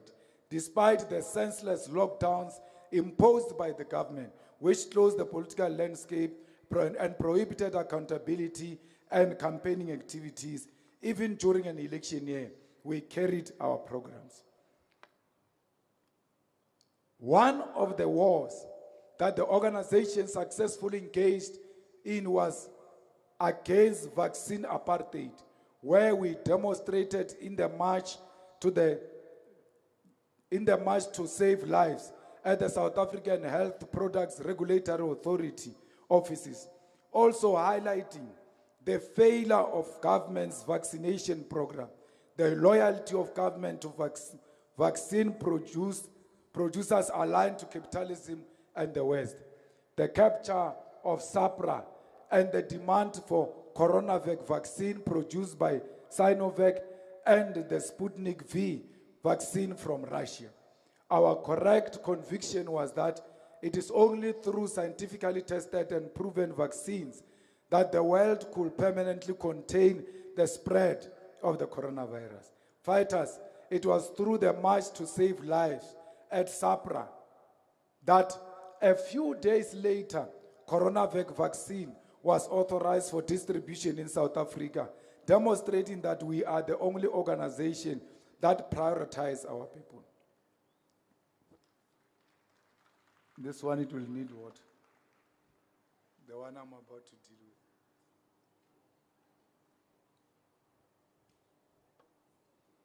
Choice fighters. Fighters. The integrity of our judiciary is paramount. And we may be critical of our judiciary at times, but we must protect the ideas of the rule of law and the constitutional supremacy, especially in a volatile situation, even if it means paying a visit to try and convince a former president to comply with the Constitutional Court and the Zondo Commission. The rule of law in South Africa is applied selectively, and a section of judiciary is co-opted. Despite this, an intervention needed to be made when there was an ill-advised decision to arrest the former state president, and in an attempt to plead with him to comply with the directive of the Zondo Commission, we visited him at his home state. We did so publicly and transparently during the day. This was necessary because at the time we foresaw the bloodshed to come, which could come in the former state president's name, and we knew that this was avoidable. It is unfortunate that our plea fell on deaf ears and that today our intervention is misrepresented as part of some political ploy gone wrong. We, as the EFF, will never associate with individuals who have stolen government money and resources for their own benefit, nor will we ever associate with any faction in any political party.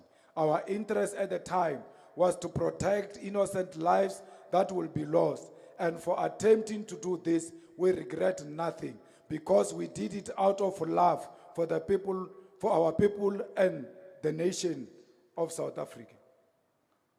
Fighters and commissars, our distinguished guests, I'm happy to report that we were vindicated when the former president was arrested, and his arrest led to the 21 July 2021 unrest and senseless killings of black people.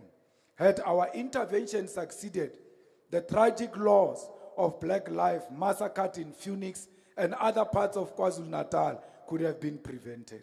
Superior logic. Fighters, we have reflected on the importance of internal democracy, and consistent with this, we have convened branch people's assemblies and presided over 52 regional people's assemblies across South Africa. The Central Command team resolved that prior to the 2021 local government elections, all EFF regions must convene regional people's assembly to elect regional leadership and adopt localized election campaign programs that resonate with the EFF election victory manual adopted by the CCT, endorsed by the plenum. If we were dictators, we would not have held these organizational programs and activities. We would have ignored the principle of elected leadership and simply held on to power. However, because we genuinely believe in democratically elected leadership, we continued with these programs. The majority of programs were carried out successfully despite the conditions at the time, such as the senseless and poorly managed lockdowns by the government and the closed political landscape. The year 2022 marked 9 years since the formation of the EFF, where the CCT resolved on a campaign to recruit 1 million active and dependable members under the theme, Year of the Branch. This was also a means to raise the political consciousness of the people while ensuring the EFF is represented in every corner of South Africa. The campaign was officially launched on the 18th of February at Hector Peterson Square in Soweto. As part of the program, all EFF branches, sub-regions, regions, and provinces were given their own targets on the voting population and past performances. Before the end of December 2022, all regions and provinces reached their targets with a total of 1,085,843 paid-up members in good standing, exceeding the target by more than 85,000. Leaders and members of the EFF across all structures, this massive victory was made possible by your dedication and commitment. As we speak now, the EFF has verifiable membership across the length and breadth of our country. Fighters, the campaign of the Year of the Branch ran at the same time as the third provincial people's assemblies, which elected new leaders and adopted a program of action.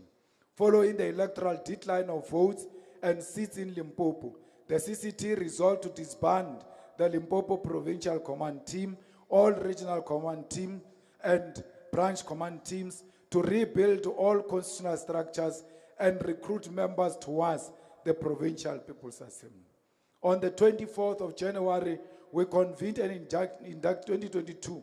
We convened an induction of all public representatives. The induction was attended by the leadership from various structures and more than 1,100 public representatives, including 1,066 councillors across South Africa. The public representatives deliberated on the founding manifesto of the EFF, revolutionary code of discipline, and code of conduct for all caucuses and public representatives, and were made to understand the responsibility entrusted to them by the people. The need to accelerate the call for the expropriation of land without compensation remains key. This is why we led a confrontation of Johan Rupert in his properties in Stellenbosch, demanding the return of our land and exposing his influence over the economic and political scene of our country. We picketed with our opposition parties in September 2022 after the acting public protector failed to release the Pala report. Chapter 9 institutions must never be allowed to be co-opted into factional and crime-hiding activities to the extent of protecting an individuals. Our organization has been fighting for the Pan-African Parliament to mold itself into an institution with legislative authority across the continent. We also advocated for the principle of rotation at the Pan-African Parliament, which resulted in Chief Fortune Charumbira, a member of parliament from Zimbabwe, being elected as the president of the Pan-African Parliament and the first leader from the SADC region. The year 2023, 10 years since the formation of the EFF, a remarkable achievement that is a testament to the ideological and organizational strength of this economic emancipation movement. It was a year marked as the year of massive political education and voter registration. This deliberate effort was taken to convert the quantitative strength of the EFF into quality through mass-based political education to ensure that all 1 million members of the EFF understand and comprehend the policies of our organization and are able to advance and defend the agenda of economic freedom in our lifetime.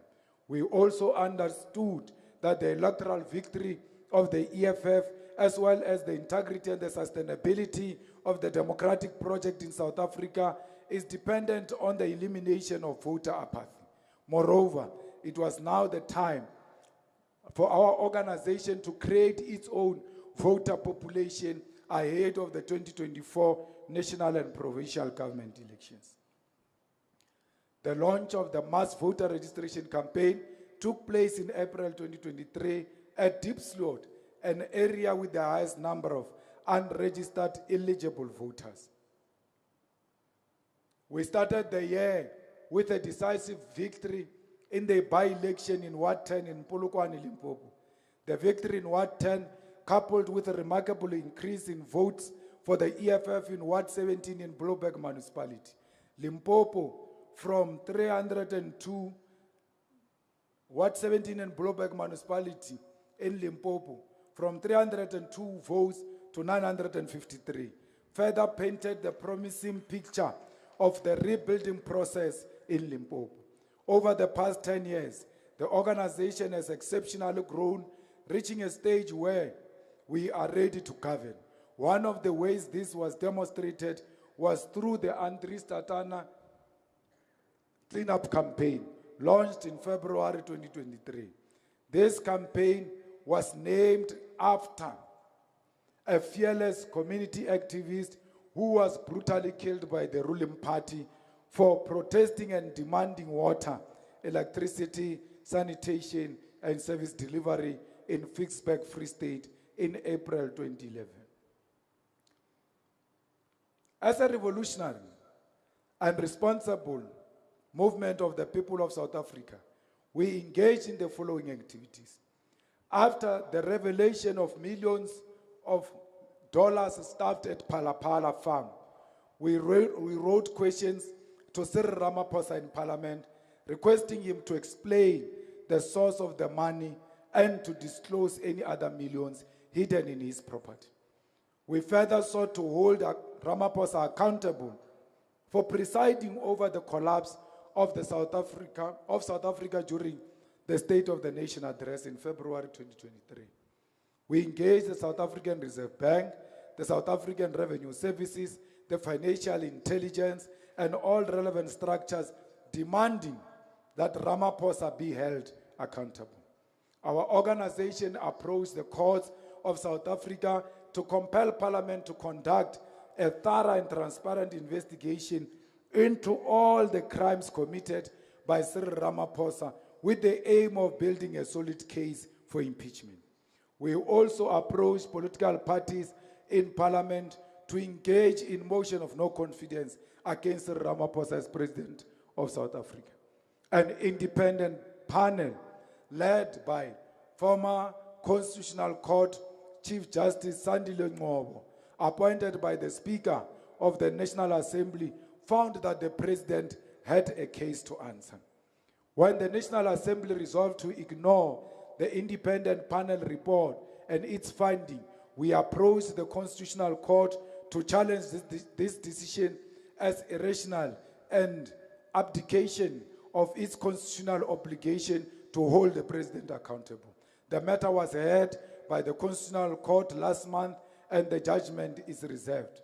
For as long as the EFF exists, Palapala will not die until the person in the office of the President today is arrested and appears before a court of law. It is a matter of when, not if it will happen, because it is going to happen. Fighters, we further planned a national shutdown due to rising cost of living for all South Africans, the rising levels of unemployment and poverty, increasing levels of crime, particularly murder and gender-based violence, rising levels of corruption, lack of service delivery, and collapsing public infrastructure, particularly hospitals and roads. Former liberation movement's decision to close down coal power station without consultation with the people of South Africa. The Palapala scandal involving numerous criminal activities. The national shutdown called for the immediate end to the load shedding and the resignation of Cyril Ramaphosa, sending a clear message to the sitting government that enough is enough. In the past 5 years, we refused to fold our arms and turn a blind eye when the living conditions of our people continue to deteriorate, with the increasing price of food, transport, and electricity pushing many deeper into poverty. This national shutdown was the most revolutionary act. We successfully shut down the economy and brought many towns and cities across the country to a standstill, demonstrating the collective power of the people. The national shutdown was made possible by the unwavering commitment and hard work of our commissars and ground forces, who mobilized communities, organized actions that shook the foundation of the establishment. Today, we are vindicated as we witnessed over 250 days without electricity blackouts, a decision to stop the premature closure of coal power stations, ensuring a more stable energy supply. We are proud that it was the EFF shutdown that stopped the load shedding in South Africa, and no one can doubt us. These victories are not incidental. They are a tangible outcome of the EFF's national shutdown. Our organization also celebrated its 10th anniversary at the FNB Stadium on the 29th of July 2023 in what was the biggest ever festival of the poor.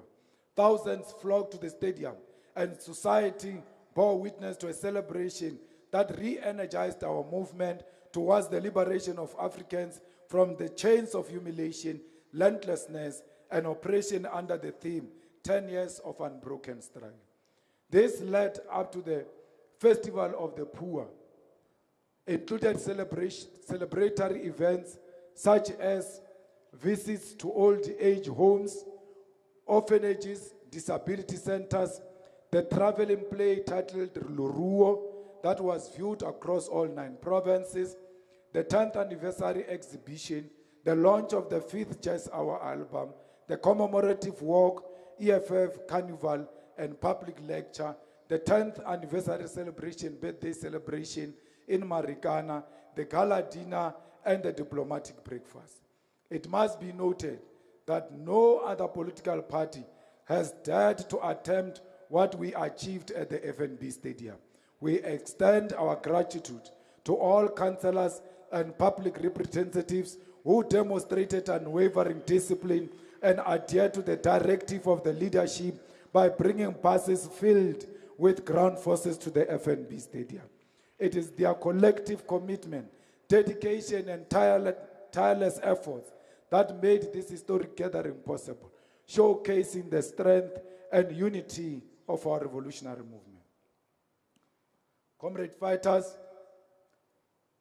the parliamentary work of the EFF stands as a testament to our unwavering commitment to the struggle for economic freedom, accountability, and justice for all South Africans. Since its inception,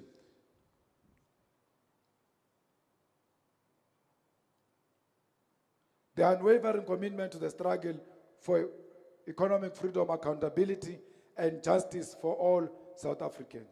Since its inception, the EFF has worked tirelessly to ensure that Parliament becomes a site of genuine representation, robust debate, and decisive action to address the pressing issues facing our people.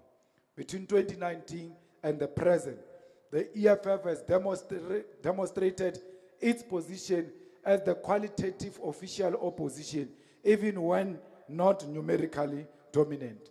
We have transformed Parliament into a platform where the voices of the oppressed are amplified, where the executive is held accountable, where progressive ideas take center stage. Our interventions has made Parliament accessible to the people, ensuring it addresses their lived realities.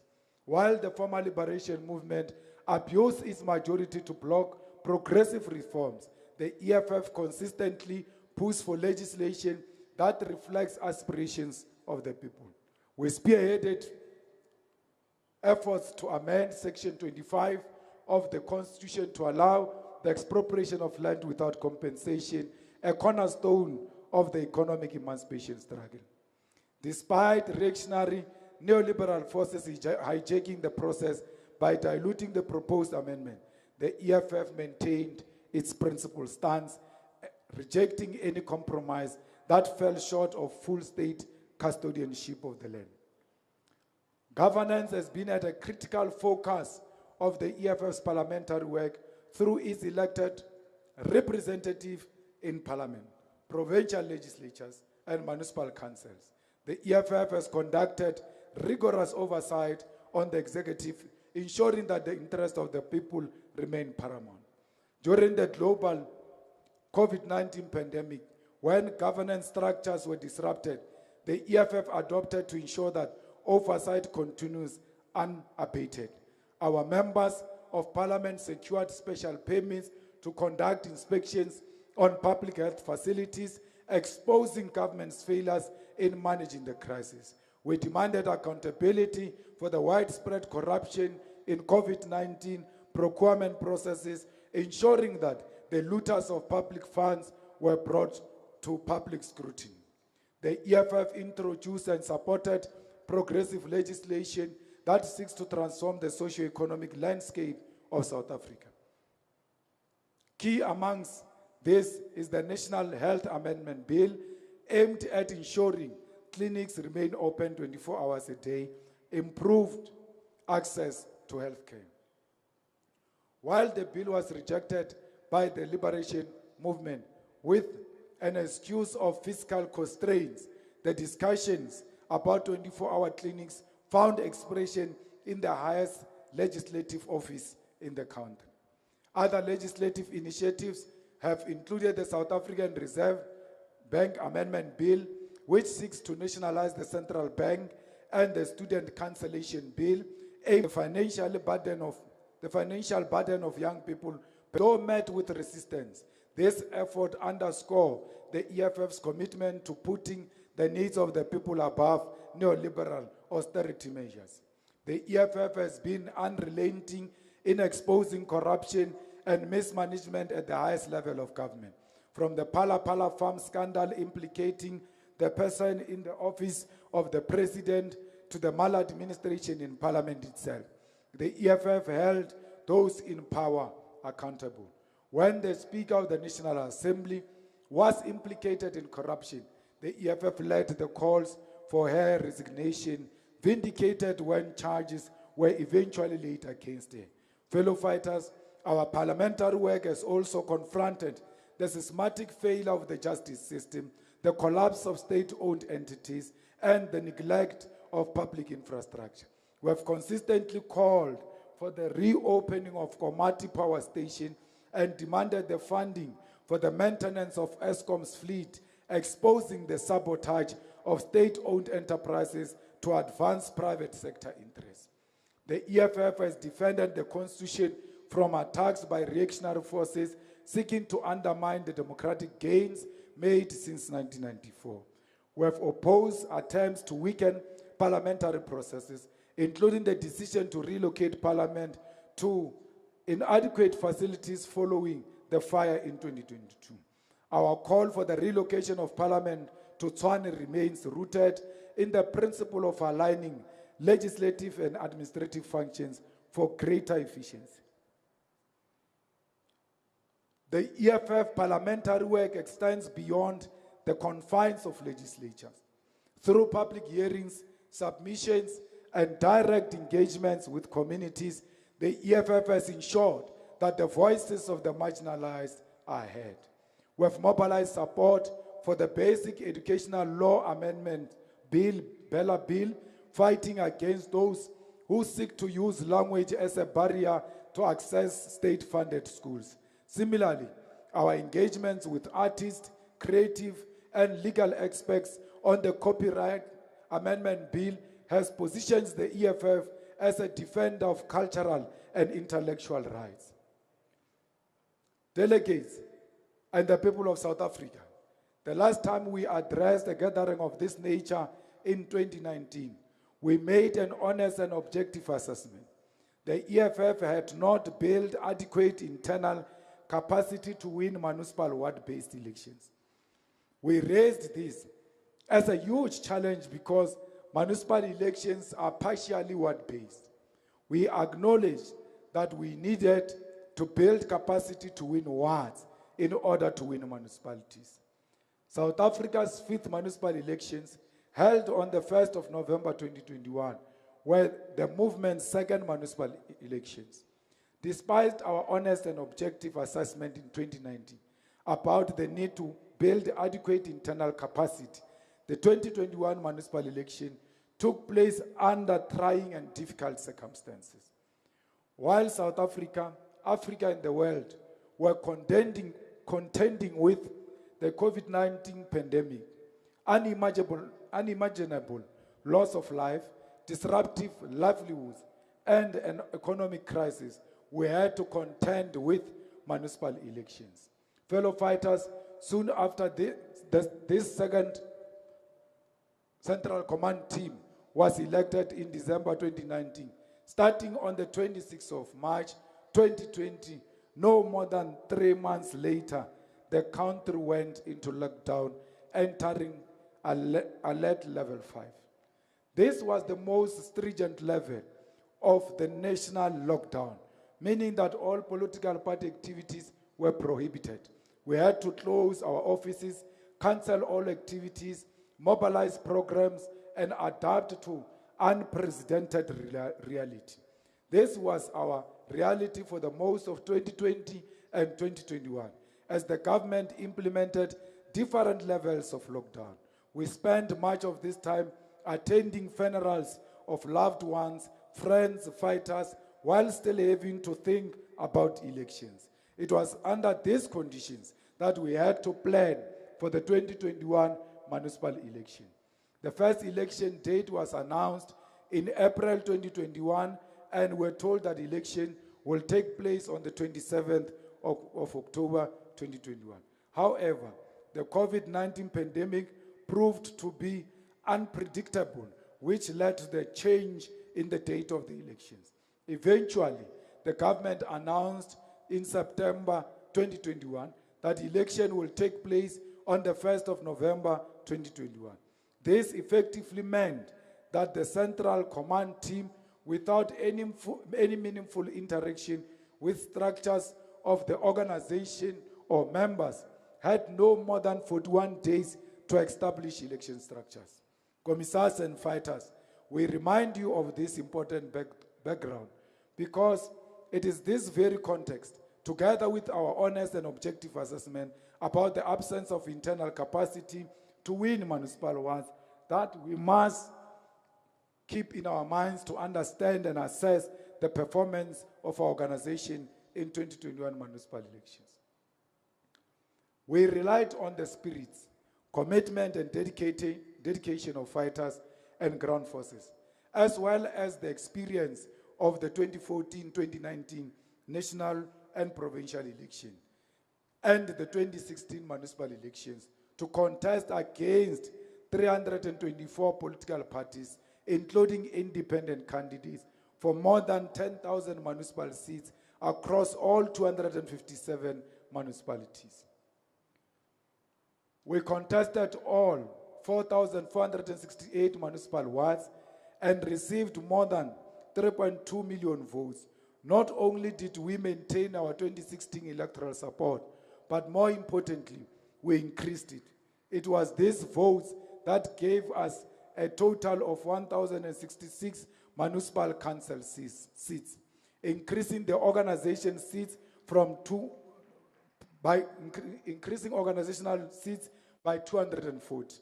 While this was not what we hoped for, we increased the number of ward seats we won from 11 in 2016 to 19. Comrades, it was the 2021 municipal election that marked the first time since the dawn of democracy that the former liberation movement lost its electoral majority and fell below 50% in an election. As we said, it is not going to get better for the liberation movement. It is this performance that solidified the EFF's place in South Africa's political landscape. It is this performance that silenced the doomsayers who claimed that our 2016 electoral success was fluke. It is this performance that sent the strong message: the EFF is indeed a government in waiting.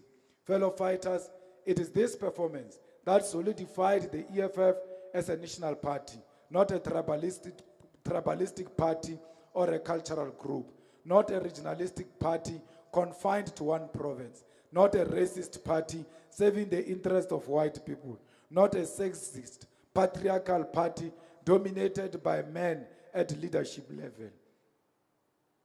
You will find fighters and ground forces in Musina in Limpopo, in Malalani in Mpumalanga, in Ropani in Northwest, in Appington in Saldanha, in Appington in Saldanha, in Kabeja in Lusikisiki, in Korobeni, in Kwa Dukuza, and in Matungulo near the border between South Africa and Mozambique in KwaZulu-Natal.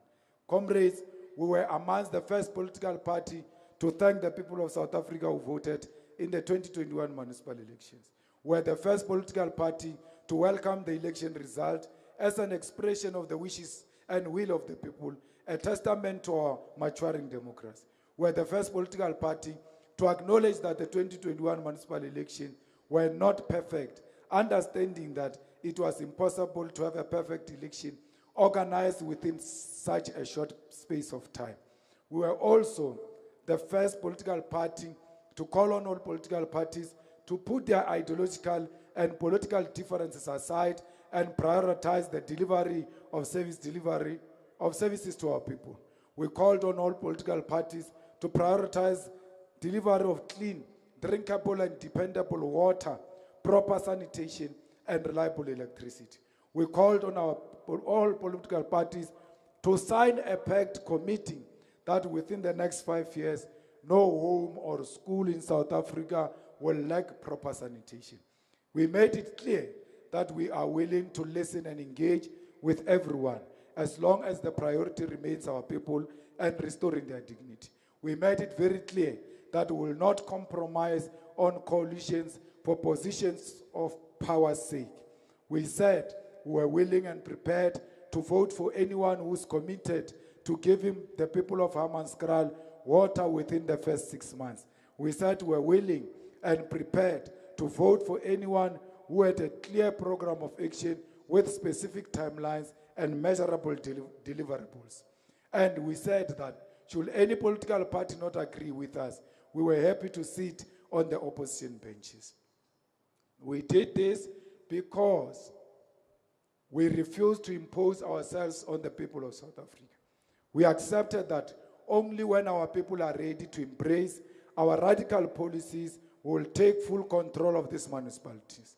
We are not guided by uncontrollable ambitions, ego, or hunger for power, especially when it risks compromising the EFF strategic mission.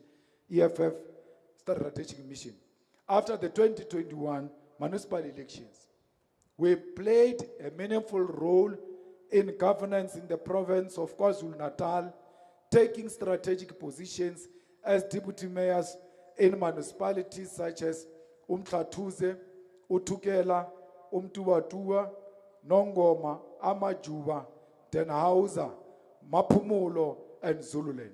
Today, this organization has councillors who are members of mayoral committees through political arrangement in the city of Johannesburg, the city of Tshwane, Ekurhuleni, and Nelson Mandela Bay, responsible for public safety, health, environment, and waste, water, electricity, finance, and corporate services. The EFF regional chairperson and councillor in eThekwini is the chairperson of Human Settlement and Engineering Committee in eThekwini municipality. The people of Tshwane, Hammanskraal, Soshanguve, Mabopane, and the CBD are enjoying the clean city because of the work of the EFF MMC. The people of Ekurhuleni, in Mooifontein, Tembisa, Winnie Mandela, Vosloorus, Thokoza, Duduza, and Springs witnessed a citywide cleaning of illegal dumping sites because it is the EFF MMC responsible for environmental resources and waste management who launched Clean Your Kasi Manje Namhlanje campaign. The people of Johannesburg, Soweto, Alexandra, Diepsloot, Hillbrow, Newtown, and Braamfontein are beginning to witness metropolis visibility because it is the EFF MMC responsible for public safety who, through his campaign, Operation Noma Kanjani Manje Namhlanje, has deployed boots on the ground. The people of Nelson Mandela Bay in Walma Ward 4 have electricity today because it was an EFF MMC of electricity and energy who responded to complaints when the area did not have electricity in a long time because of a damaged cable. Today, it is because of the chairperson of Human Settlement Committee in eThekwini that the people of Umlazi and KwaMakhuta have moved from hostels to newly built houses and have seen hostels converted into family units, restoring their dignity. It is through this deployment that our organization is at the forefront of service delivery. The EFF is no longer just a government in waiting. We are in government. Our councillors are chairs of strategic committees in many municipal councils. They are chairs, chairpersons of municipal public account committees, whips of councils, speakers of municipal councils, including being the speaker of Ekurhuleni Metropolitan Municipal Council. We have a solid governance experience. The people of Tshwane are enjoying exemplary government under the leadership of the EFF, with visible service delivery and hands-on governance that directly addresses the needs of the people. However, the people of Johannesburg are being denied the same experience because EFF is deliberately excluded from strategic portfolios that will bring our MMCs into direct and daily contact with the communities to resolve the service delivery challenges. Comrades, we want that while we accept that revolution is about longevity, it is not a sprint but a marathon, a long-distance marathon.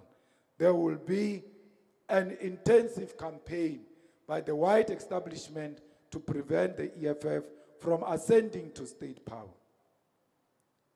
I must drink water. Cheers.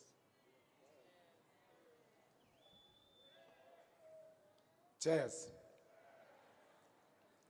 The white capitalist establishment knows that the fight for state and economic power in South Africa is between the EFF and the neoliberal forces, no one else.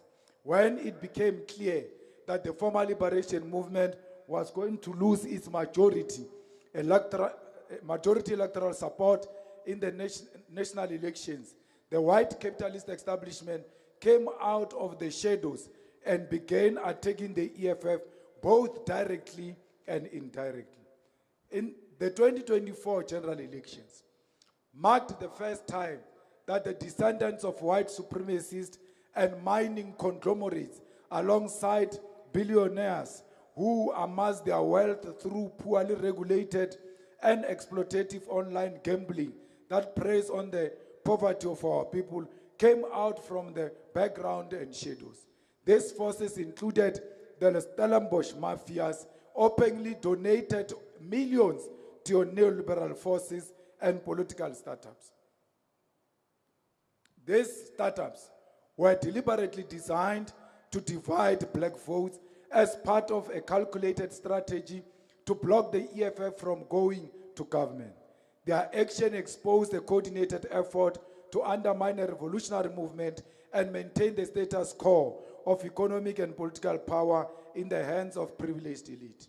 Some of these political startups, despite receiving millions even failed to meet the most basic requirement, such as securing the minimum number of 1,000 registered voters required to register of a political party. These families, individuals and their trust contributed nearly R500 billion between 2021 and 2023 to fight and demonize the EFF. This is only the amount reported to IEC, and we believe there is even more money that was not reported to the IEC. To the racist, white, supremacist, capitalist establishment, the 2024 election was supposed to be a surgical remove. They were supposed to surgically remove the EFF from South Africa's political landscape, and they were willing to go all out and spend millions. We went into these elections knowing very well that we will be fighting for our survival, to protect strategic mission for economic freedom in our lifetime, to defend the legacy of the Marikana workers, to defend the legacy of Andries Tatana, of Winnie Madikizela Mandela. For us, it was war for survival. We established our election machinery in August 2023 by setting up branch election task forces in South Africa's 4,468 wards and setting up voting district election task forces in South Africa's 23,296 voting districts. We also traveled across the country between November and December 2023, capacitating the ground forces through provincial ground forces forums. The year 2024 marks the third national and provincial election that the organization contested after the 2014 and 2019 general elections. These elections took place 30 years after the dawn of democracy, with research pointing to no obvious winner compared to previous elections. We began 2024 by joining the ground forces and community members of the eThekwini region, KwaZulu-Natal, in preparation for the manifesto launch, which was successfully held on the 10th of February 2024 at Moses Mabhida Stadium in KwaZulu-Natal, thanks to the provincial leadership of KZN. The 2024 elections represented a massive opportunity for change and the upliftment of the lives of South Africans. As such, when the Independent Electoral Commission, the IEC, another branch of the ANC, announced its second voter registration weekend, we called on all our people of South Africa to come out in their numbers, mobilizing ourselves in all voting stations across the country to ensure maximum participation in the voter registration process. The manifesto of the EFF was then unveiled to the public, voters at the election manifesto launch rally. This was preceded by intensive media drive to unpack our manifesto, including media engagements, television interviews, dialogues addressing various issues. We also engaged with ordinary South Africans in all provinces through presidential campaign. Before the much anticipated elections, we engaged in community outreach programs, donating and handing over boreholes, building homes, and youth centers in Amaja. As part of engagement with the media and members of the academic community, the President and the Commander-in-Chief hosted a brunch with editors, political journalists, and analysts from various media houses. Fellow fighters, the Grand Coalition government of neoliberal forces originated as a moonshot pact, which included the former liberation movement. The former liberation movement has always been part and parcel of this moonshot pact, which later evolved into a Grand Coalition government, so-called Government of National Unity, GNU. This is the moonshot pact that was formed to reject NHI bill, the National Health Insurance Bill, to make universal health accessible for all. The moonshot pact that was formed to reject Bella Bill, the Basic Education Laws Amendment Bill, to make our education accessible for all regardless of race and language.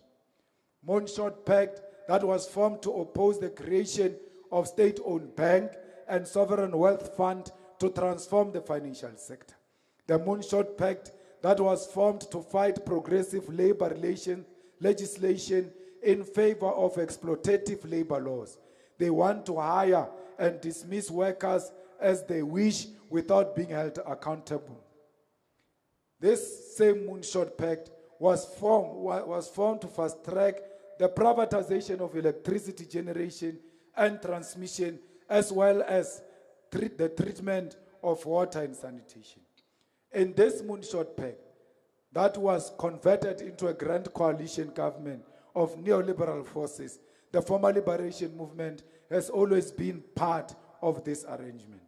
When we accepted the election result and said we're ready to go into coalition, little did we know that the former liberation movement was already embedded in the Moonshot Pact. We gave the former liberation movement the benefit of the doubt that they will engage with consciousness and negotiate for service delivery that restores the dignity of black people, transfer the wealth of the country to the majority, provide our people with affordable and dependable electricity, delivers long overdue justice to victims of apartheid and Marikana workers. Instead, those who have successfully hijacked the liberation movement chose a coalition rooted in racism and colonial economic structure. They chose a coalition that is eroding the state and fast-tracking the implementation of privatization. Under this coalition of neoliberal forces, the state is being eroded and our people suffer the consequences. Everything from electricity, water, sanitation, waste removal services, policing and public safety, health, education, and all other public services will be rendered by the private sector for profit, while strategic state-owned companies are told to compete without any support. Delegates, the people of South Africa, our country is facing an economic crisis. It is a crisis caused by poor economic policy choices and by prioritizing the interest of the white capitalist establishment over the lives and well-being of our people. It is a crisis rooted in the cowardly decision of the former liberation movement to entrench the unjust sunset clause, allowing white people to keep ill-gotten gains of colonialism and apartheid, which have now become perpetual and permanent clauses. The economy of South Africa is not growing, has not been growing for the past 15 years. Between 1994 and 2008, South Africa's economy grew by an average of 3.6% annually. However, from 2009 to 2023, the GDP collapsed to an average of 1.2% per year, while other emerging and developing economies grew by an average of 6.3% per year. Under the fourth and the fifth administration, the economy grew by an average annual GDP growth of 1.9%. But this has further collapsed to an average annual GDP growth of 0.5% under the current president. This empirical, indisputable evidence that the past 15 years have been disastrous for our country. In the past 15 years, we have witnessed 24% decline in public investment by central government and public corporations. This decline in public investment has directly contributed to the collapse of our country's infrastructure, critical services, and the economy. It is the decline that has led to the collapse of electricity generation capacity, the collapse of logistics and transport networks, the collapse of water infrastructure, the collapse of telecommunication services. This decline is what has brought about the destruction of Eskom, Transnet, Denel, Prasa, the South African Post Offices, the SABC, and many other once glorious, competitive state-owned institutions that served as critical extension of government to deliver public services. Today, many of these institutions are a shadow of their former selves. We are facing a crisis of joblessness. Today, South Africa's unemployment rate is at 41.9%. More than 12.2 million people are unemployed, and 3 million of them have given up even looking for a job. Unemployment has increased from 6.4 million in 2009 to 12.2 million to date. These 12.2 million people wake up every day with nothing to do. They wake up to loiter the streets, pushed into lives of crime, substance abuse, and gender-based violence. The failure to address unemployment has created a lost generation condemned to hopelessness by economic systems that prioritize profit over people. It is this unemployment that affects black people, women, and young people the most. The unemployment rate among black people stands at 46%, while the white people, it stands at 10.8%. The unemployment rate for people between the age of 15 and 24 stands at an alarming 70.7%. Among women, unemployment stands at 45.7% compared to the 38.5% for men. Today, there is no practical, believable, or implementable plan to address this crisis. Instead, the biggest so-called economic reforms since 1996 promises to create only 1 million jobs over 10 years, a drop in the ocean compared to the millions of unemployed South Africans. Comrades, our country experienced economic sabotage when there was an attempt to switch off power stations. The EFF was the only organization that properly characterized this attempt as economic sabotage. The people who decided that the only way to establish their private energy generation business, make profits, and put themselves at the center of South Africa's economy by controlling energy and electricity generation and transmission, declared war on the people of South Africa and its economic interests, security, and sovereignty.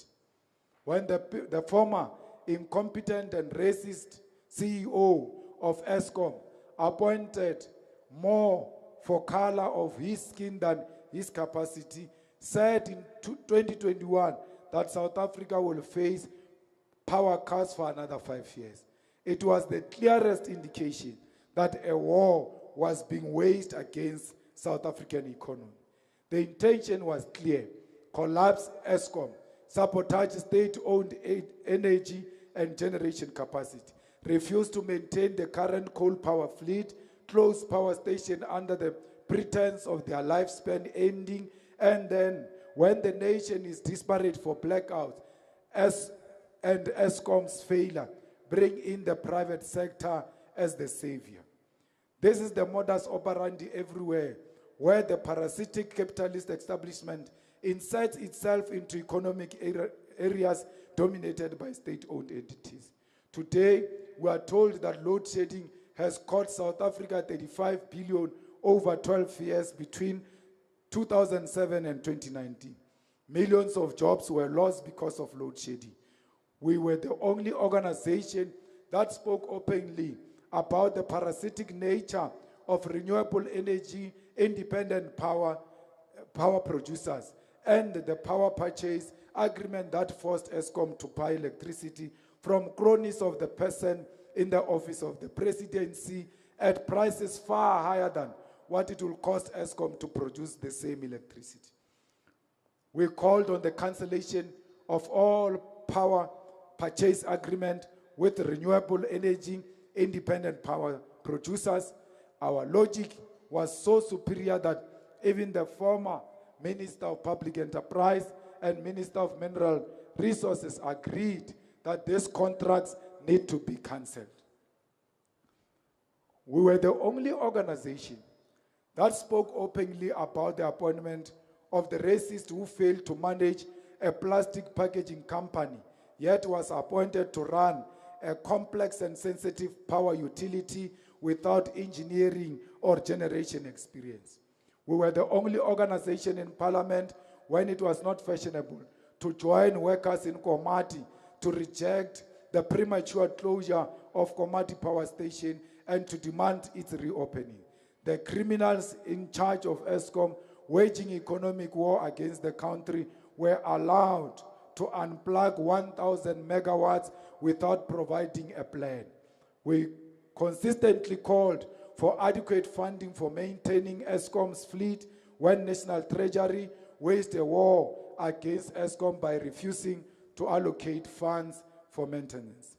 We exposed how ESCOM was overpaying for coal, particularly from Optimum Coal, once chaired by the person in the office of the presidency as part of a scheme to milk billions from power utility.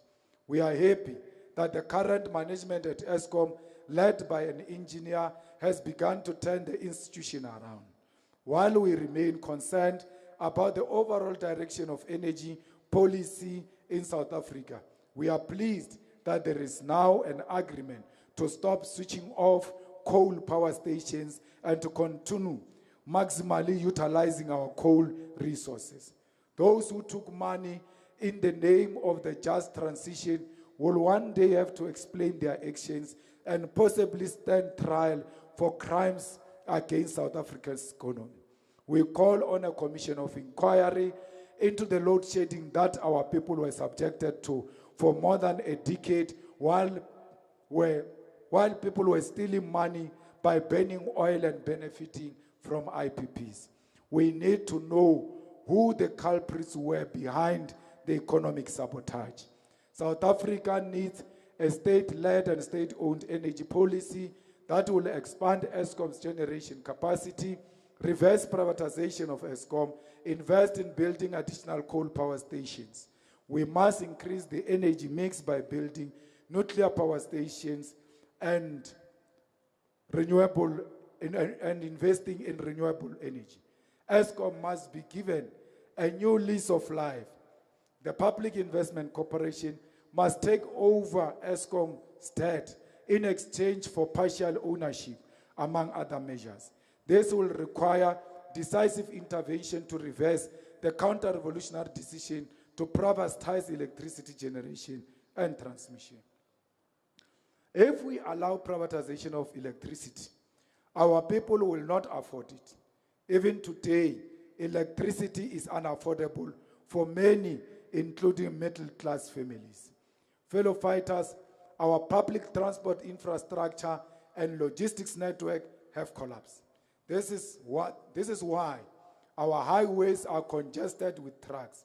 Trucks are killing people on N2 between the mines in Mpumalanga and Richards Bay because the former liberation movement has neglected railway infrastructure. Transnet has collapsed. The neoliberal coalition government is working day and night to privatize transport and logistics network, including ports, before we remove them from power. Privatizing logistics and transport network means leaving development and economic growth at the mercy of private interests whose only priority is profit, not national interest. PRASA has collapsed and Metro Rail is in shambles. The poor and working class spend the majority of their wages on transport, commuting to work. They leave home in the early hours of the morning and returning in the darkness, ensuring unsafe and unreliable services. The taxi industry continues to operate food we consume. Despite the advanced technology to build military equipment, including the Roy Falk produced by Dinel and one of the most sophisticated and sought-after war machines in the world, we still not have a made in South Africa car. We are not talking about assembly plants that import car parts from Europe, America, and Asia in boxes to be assembled in Silverton, Roslyn, Gqeberha, and East London. We are talking about creating a car from scratch and putting it on the market, supported by the state through off-take agreements and subsidies. We have watched as our country has deindustrialized over the past 30 years, with manufacturing contributing to GDP falling from 24% in the early 90s to just below 15% today. We have lost the war against crime. It is only the Provincial Commissioner of KwaZulu-Natal who is committed and willing to meet criminals in the street toe for toe and take them head on. Everywhere else, we have lost the war. More than 27,000 people are murdered annually. There is no plan to stop the high murder rate. In the past 10 years, nearly 500,000 cases of rape were reported to the police, and many went unreported. Yet, as a country, we still don't have a plan to stop the scourge of rape. In the past reporting year, there's been an increase in the number of contact crimes, including murder, sexual offenses, attempted murder, common assault, common robbery, and robbery with aggravating circumstances. Yet, there is no plan to confront criminals head-on. Our men and women in blue are underpaid and work in poor conditions, blocked toilets, collapsing ceilings, inadequate sanitation.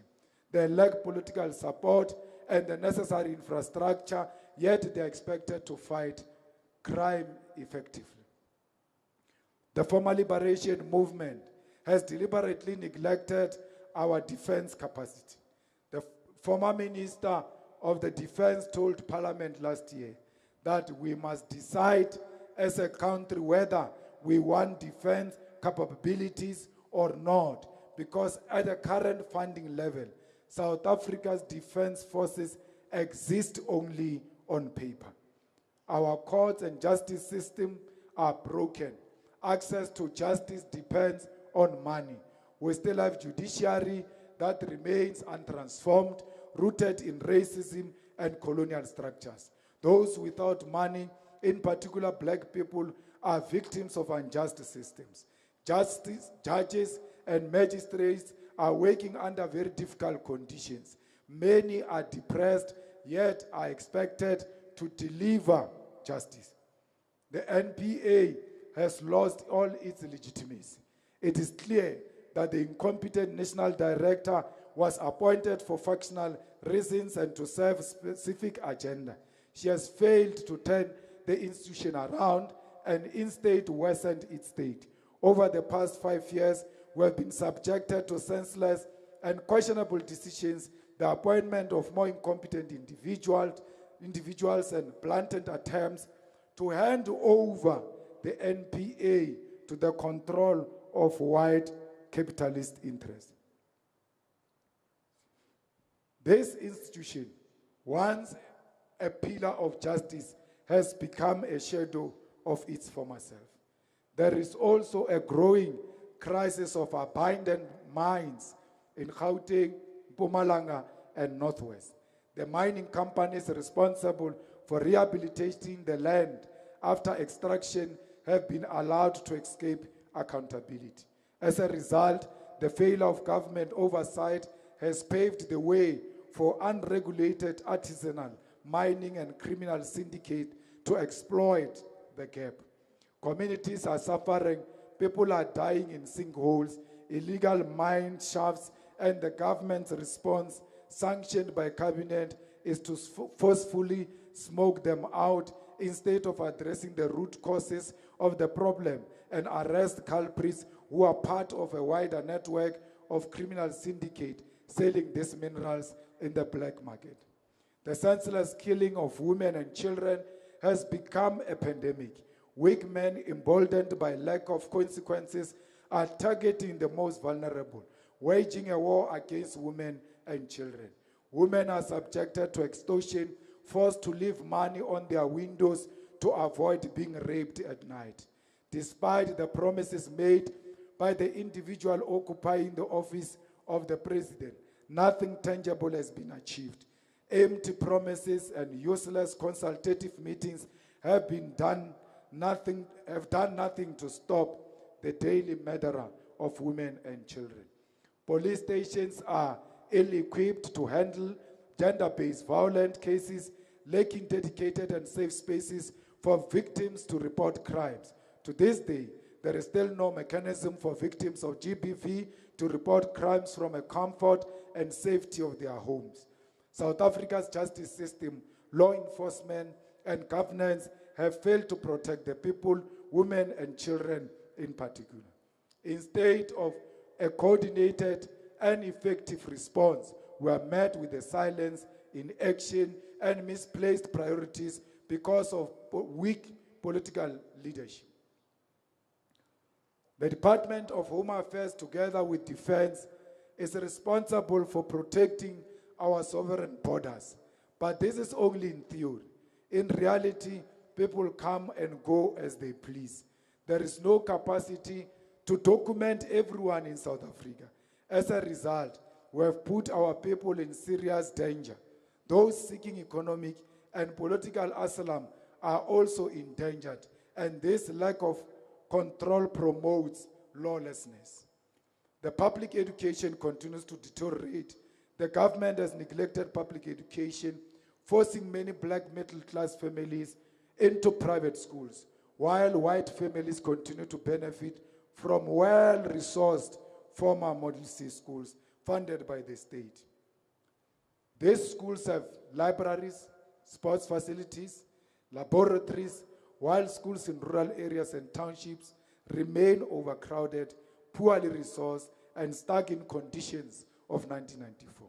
Teachers in these schools work under difficult conditions, struggling with unruly learners, substance abuse, and crime on school premises. Many teachers are choosing to resign without alternative jobs because it is better to be unemployed than to endure the hardship of public schools. This is why racists reject the Bela Act and forced the office of the presidency to succumb to their demands. They want to use language as a barrier to entry into state-funded schools. We reject this and demand the full implementation of Bela Bill.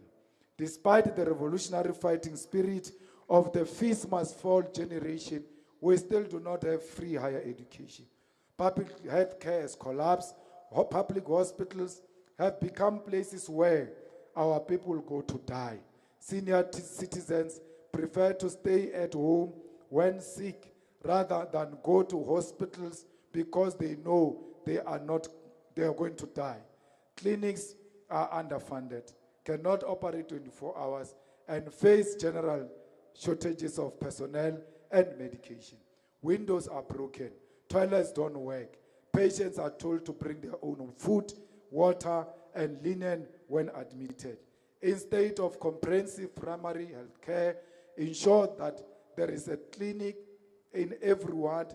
The former liberation movement is obsessed with poorly considered NHI that has no capacity to resolve the crisis facing public health care. Municipalities have completely collapsed. The majority of municipalities are failing to deliver basic services, and they will not succeed if we continue with the current funding model. Municipalities receives only 9% of the revenue collected nationally by SARS and cannot collect enough of their own revenue. Only metropolitan municipalities such as Johannesburg, Cape Town, Ekurhuleni, and eThekwini collect some revenue. However, even these metros cannot deliver services to all their residents effectively. The problem is worsened by incompetent and corrupt municipal managers. Municipal managers and city managers who own and control councillors. We have chief financial officers who are a serious threat in our municipalities. Chief financial officers who treat municipal funds as their personal money, distributing patronage while our people continue to suffer. Our people do not have clean, drinkable water, reliable and affordable electricity, proper sanitation. They are still subjected to the indignity of bucket toilets and potholes on a daily basis. The former liberation movement has failed to eradicate housing backlog. Our people are forced to build shacks in flood areas, riverbanks, and unsafe places. When it rains, informal settlement are swept away, and our people immediately become homeless. Comrades and compatriots, our fight for economic freedom cannot succeed without reclaiming the state as a vehicle for radical and progressive transformation. Central to this mission is a state-led industrialization, a decisive intervention to reverse the decades of deindustrialization and create sustainable jobs for the millions excluded from economic participation. The South African economy must be structured to ensure that it produces goods and services we consume daily, eliminating dependency on imports that enrich sovereign economies at the expense of our own economy. State-led industrialization will focus on building industries that manufacture the essential we rely on, from clothing to electronics, and from agricultural equipment to vehicle design and manufactured entirely in South Africa. To complement this effort, we must restore the state's capacity to direct the economy through bold intervention. The state must directly invest in revitalizing industrial zones in underdeveloped regions, ensuring that the previous neglected areas such as Mokhwase, Putadichaba, Botshabelo, and Shaandima become epicenters of manufacturing and innovation. By doing so, we will tackle regional inequality while creating employment opportunity closer to where people live.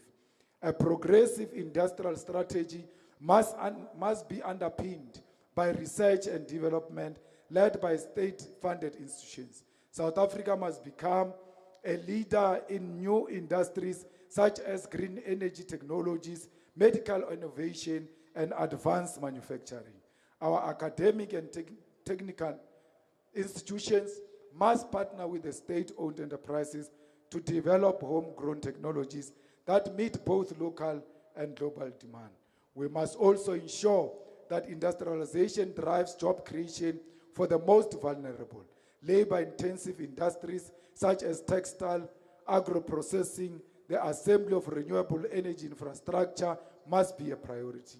Government procurement policies must guarantee market access for these industries, ensuring that public spending benefits the people directly.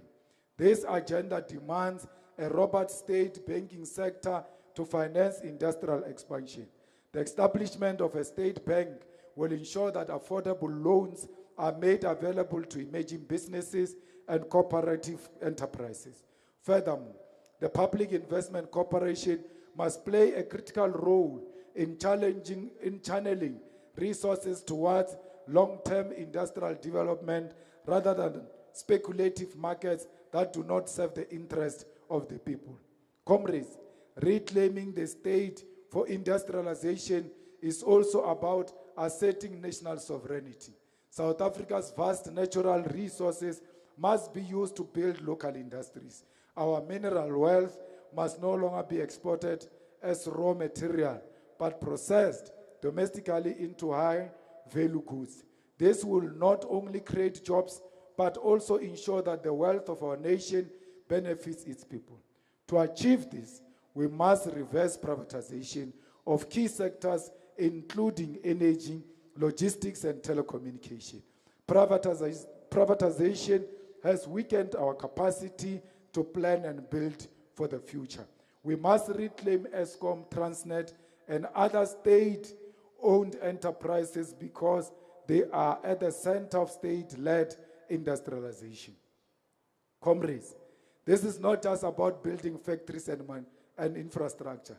It is about rebuilding the hope of millions who wake up every day without work or purpose and a fight against neoliberal forces. At the heart of the South Africa's economic crisis is the National Treasury, an institution that has systematically failed to use fiscal policy as a developmental instrument to build our economy and transform society.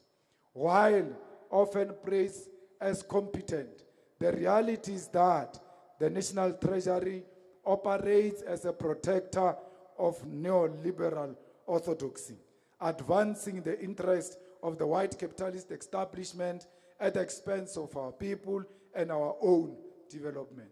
The Treasury refusal to finalize the establishment of state-owned bank, despite clear mandates from Parliament and the former Minister of Finance, reflect their disregard for transformative policies. Similarly, they have deliberately delayed the establishment of a sovereign wealth fund, a critical tool to secure a nation's economic future. This is no accident.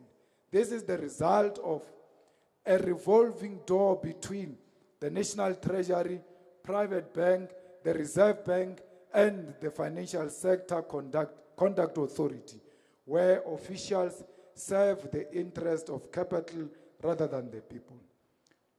Captured by International Monetary Fund and the World Bank, the National Treasury functions as a satellite office for global financial institutions, enforcing austerity measures that cripple public service.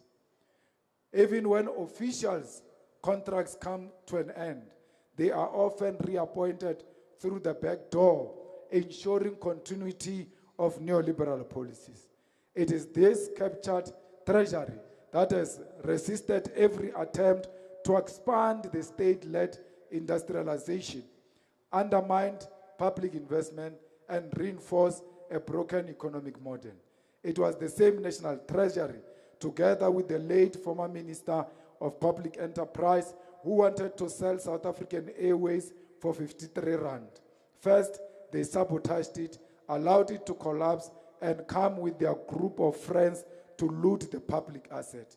It was the EFF that fought tooth and nail at all times for SAA to remain a state-owned company. Today, SAA is reporting profit. We must dismantle this structure and reclaim the treasury for the people, transforming it into a tool for radical economic transformation and development. I must drink water.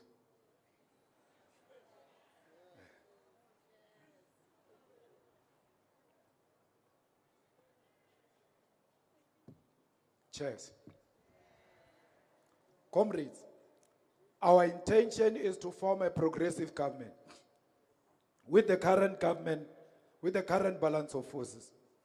Comrades, our intention is to form a progressive government within the current balance of forces. We want to be part of the political arrangement of national and provincial levels that will prioritize resolving the land question. The return of the land to its rightful owners is not just a political or economic necessity, it is a moral imperative. Without the land, there can be no true liberation. We want a progressive government that will prioritize the transfer of wealth to the majority of the people and eliminate racialized inequality. A progressive government must actively dismantle the entrenched structure of white monopoly capital that continue to deprive our people of their rightful share in the economy.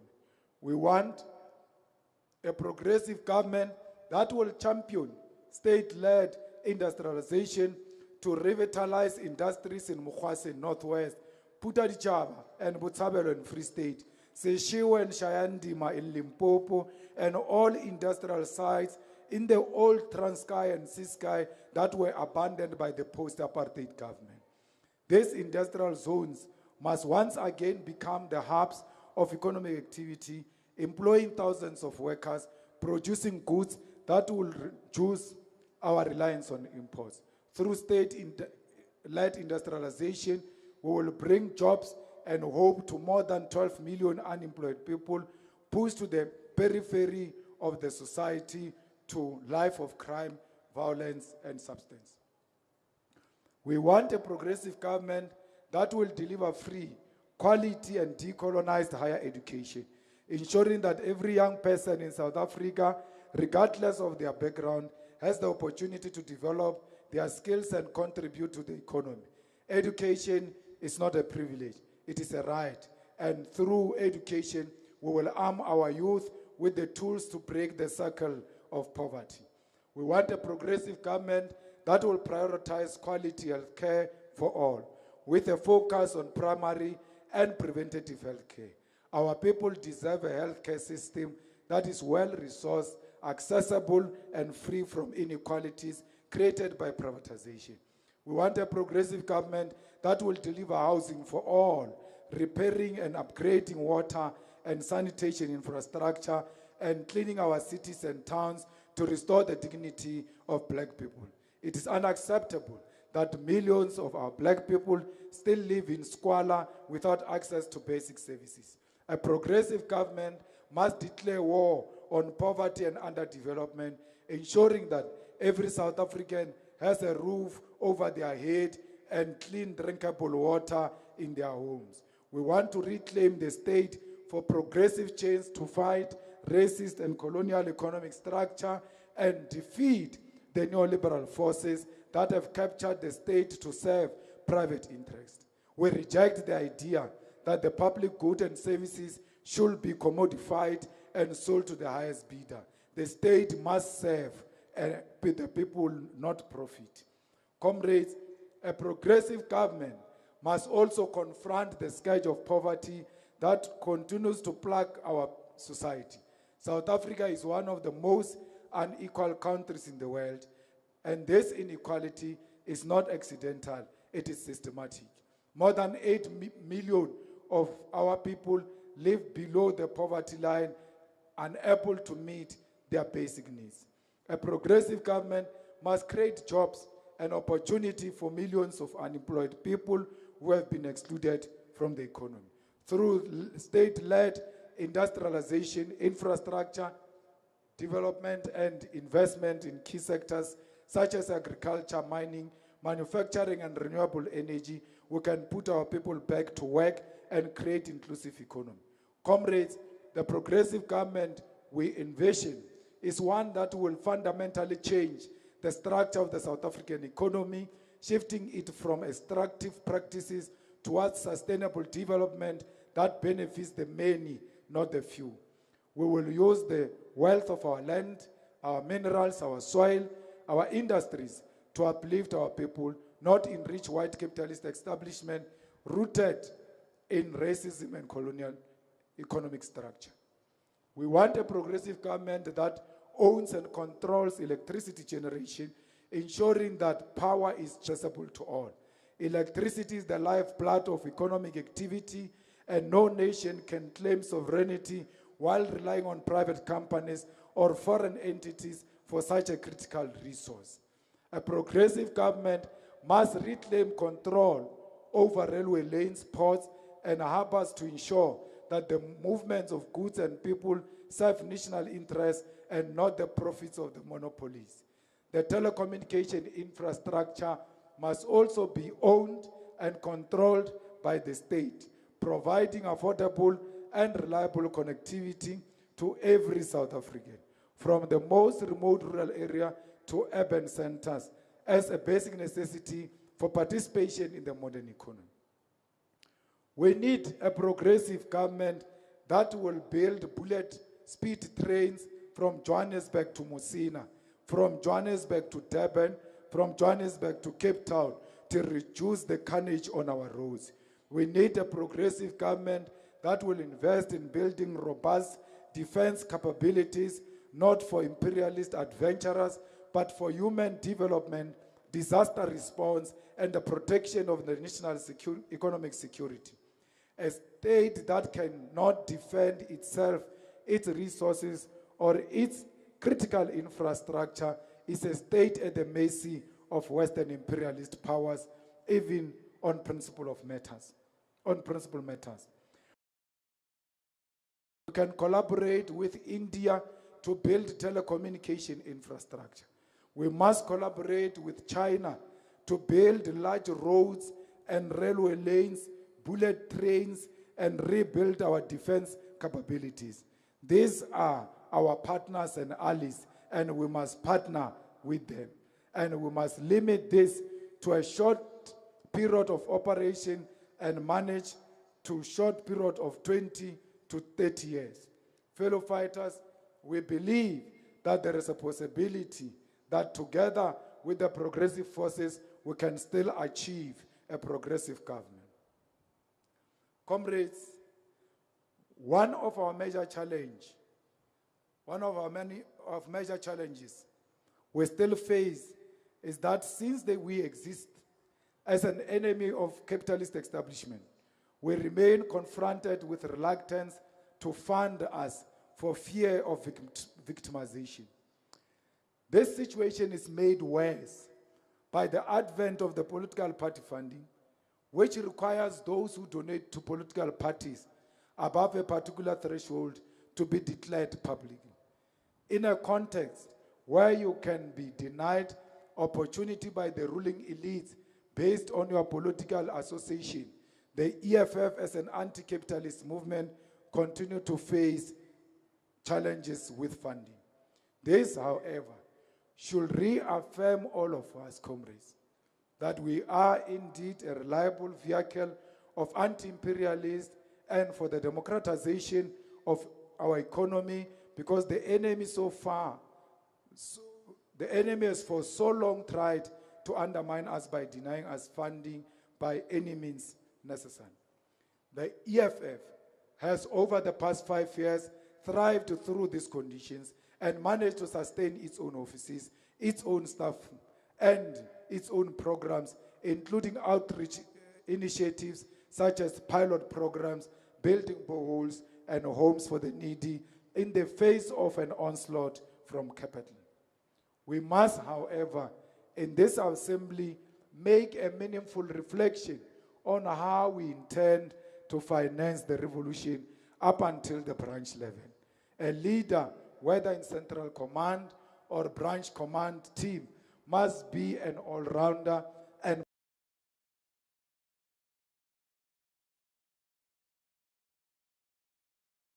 part of being an all-rounder means you must have the ability to fundraise.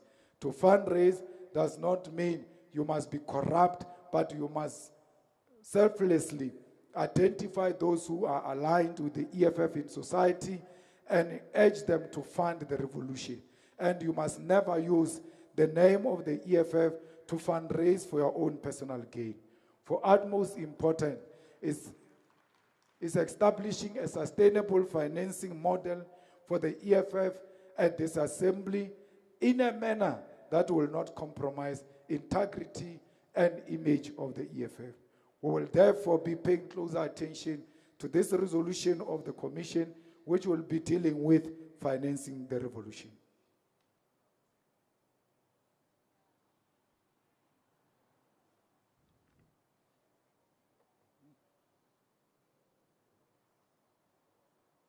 Delegates, people of South Africa, the EFF has existed with a love-hate relationship with these people on my left for the past 11 years, the media.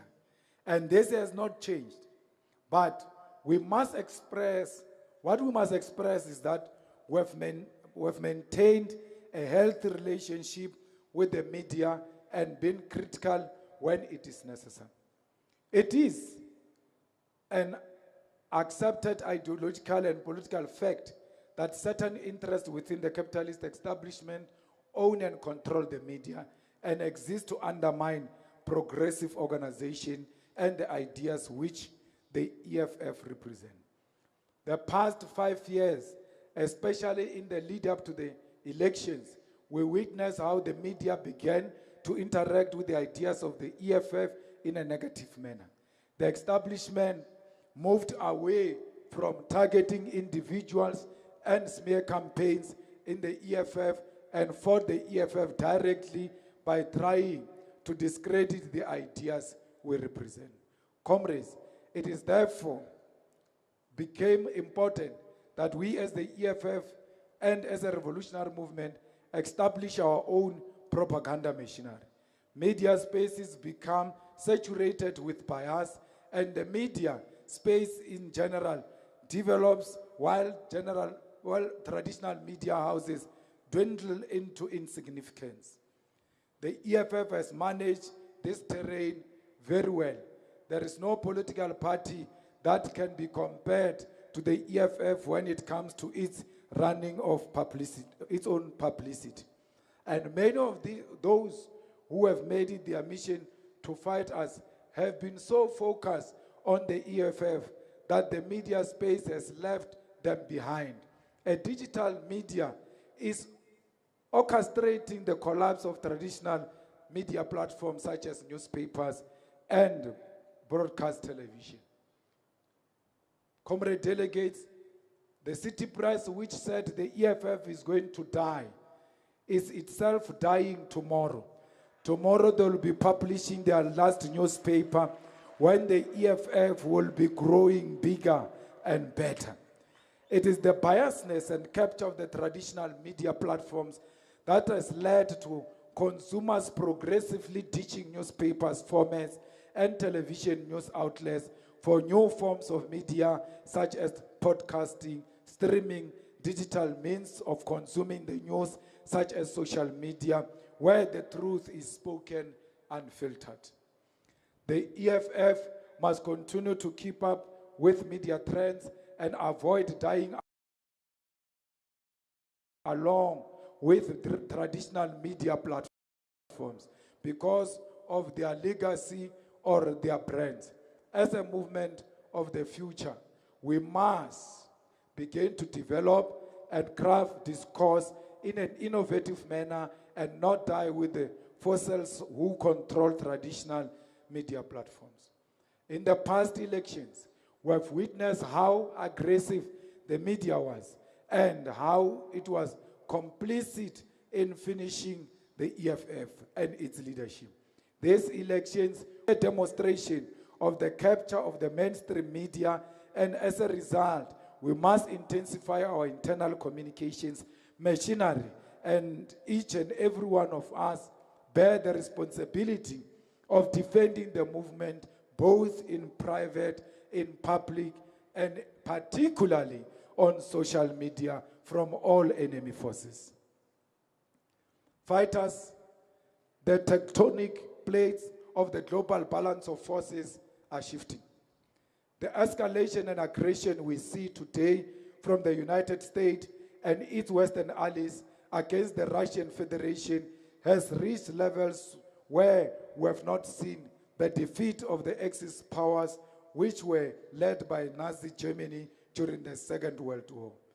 After benefiting from the help of the Soviet Union to defeat fascist regime in Europe, the United States of America developed the Truman Doctrine to pledge financial, military, political support to government regimes which align with the fight of America against communism. What we see in Ukraine today is nothing but a continuation of the American attempt through the North Atlantic Treaty Organization, NATO forces, to consolidate the global territories against Russia and instill a unipolar global West hegemony. We stand with Russia and President Putin in his fight for a multipolar world against NATO. Ukraine is too small a country for us to believe that it is in a war with Russia. This is not a Russian-Ukraine war. This is an American NATO war against Russia and her sovereignty. Fighters, we must once again express our appreciation of Cuba, which continues to stand as a revolutionary force in the world. It is the left-oriented government of Cuba which led the anti-imperialist agenda in Latin America and the establishment of government with socialist principles. It is Cuba that stood with us during the dark days of apartheid, and we dare not forget. The global media establishment will not tell you that in Cuba, there is a free health care, which has resulted in higher life expectancy than America. Cuba continues to produce the best doctors and health practitioners to the point of sending them to other countries to aid them, including the United States. Cuba is able to achieve this because it has the highest doctor-to-resident ratio in the world. In Cuba, more than 10% of the budget is spent on education, resulting in their high literacy rate and small class sizes in primary and secondary education, giving their teachers an opportunity to give special focus to all learners. Lastly, the United Nations ranks Cuba in the top 49 on the Index of Democracy, Equity, and Development. We salute the progressive leaders of Sahel region. The struggle against the colonial powers, in particular France, waged by Burkina Faso, Niger, and Mali, affirms their undying resistance against neocolonialism and imperialism. Their resolve to defend their nation's sovereignty and dignity by any means necessary is an example of a true left and progressive leadership in the region. They have expelled French companies, diplomatic representation, and military operations. Fighters, we welcome the International Criminal Court's decision to issue arrest warrant against Israeli Prime Minister Benjamin Netanyahu and his former Minister Gallant.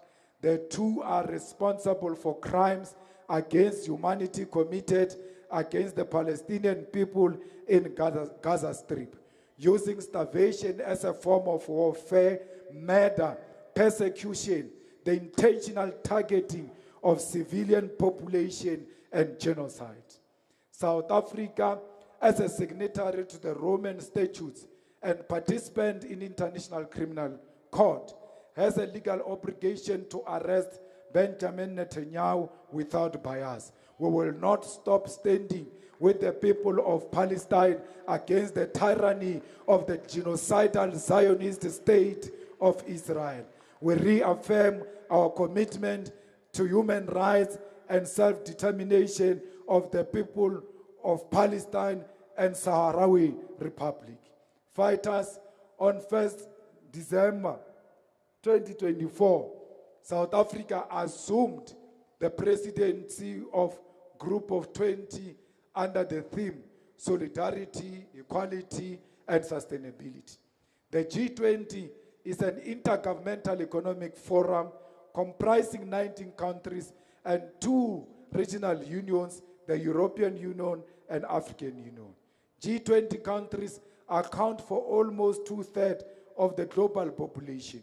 Over 85% of the world's gross domestic product, GDP, and over 75% of global trade. Over the years, the G20 has been a global stage and a platform to consolidate major global economic issues, sustainable development, health, energy, trade, and other geopolitical topics. Since its establishment, no single African country has presided over the forum. Therefore, this presents a good opportunity for Africa to rise to the occasion and stop reducing herself into an inactive, powerless bystander of geopolitics. South Africa, having assumed the presidency of G20, must lead the discussion to reposition Africa as an equal player on the world stage. When South Africa hosts the G20 summit next year, it must be hosted here in Nazareth so that it may be accessible to local businesses and the township economy. Taking this forum to Cape Town will be filled opportunity to empower our local economies, as the spatial planning of Cape Town relegates our people to the outskirts of economic activity and far from business districts. As an integral member of BRICS, South Africa must uphold diplomatic immunity for our Russian ally. President Putin when he attends the summit next year. What we saw during BRICS summit was nothing short of global humiliation and exposed the South African government as a spineless global player who cannot protect its allies against imperialist aggression. Fighters, we must never abandon the struggle to support the people of Western Sahara against the colonial occupation perpetuated by Morocco. And one of the struggles we must champion is breaking the hold that Morocco has over the sporting world in the continent. We must isolate Morocco, not only diplomatically, but even in the sports, academically, and otherwise, until the people of Western Sahara are released from the chains of apartheid in Morocco. Comrades, we owe our African sister nations through solidarity. This means that we must strengthen institutions that ought to protect African sovereignty and democratic institutions. The Pan-African Parliament, the African Union must be brave institutions with teeth to protect the continent from Western interferences. We must never have a repeat of the betrayal suffered by brother leader Muammar Gaddafi, where he was surrendered to NATO forces by the former state president of South Africa and other African nations. We must speak unity of purpose, and that unity requires strong African institutions such as a standalone military army, a powerful Pan-African parliament, and a Pan-African court, and ultimately one unitary African currency and one African president. Fellow fighters, we must observe keenly the political changes in the SADC region, where former liberation movements are all being defeated by popular opposition parties, which are characterized by young people. We are very proud of the UDC government in Botswana because it's constituted in the main by relatively young people, bringing to an end a more than 50 years rule of the so-called former liberation movement. The wave of the defeat of the former liberation movement is a sign that our people are breaking away from the past. And this is not only in Botswana and Zambia, but even here in South Africa, the former liberation movement has been defeated and holds onto power due to its alliance with white supremacists. In Zimbabwe, the ruling party holds onto power through state-sponsored violence, intimidation, and suppression of the democratic will of the people of Zimbabwe. One day, Zimbabwe will also know the true freedom, and the children of Zimbabwe will live happily.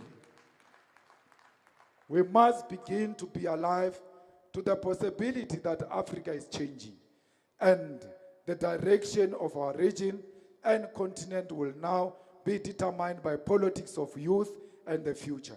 As the politics of old are dying, the EFF must begin to position itself as a force within SADC region and draws lessons from our counterparts on how not only to defeat liberation movement, but ultimately usurp power and govern. I'm with you.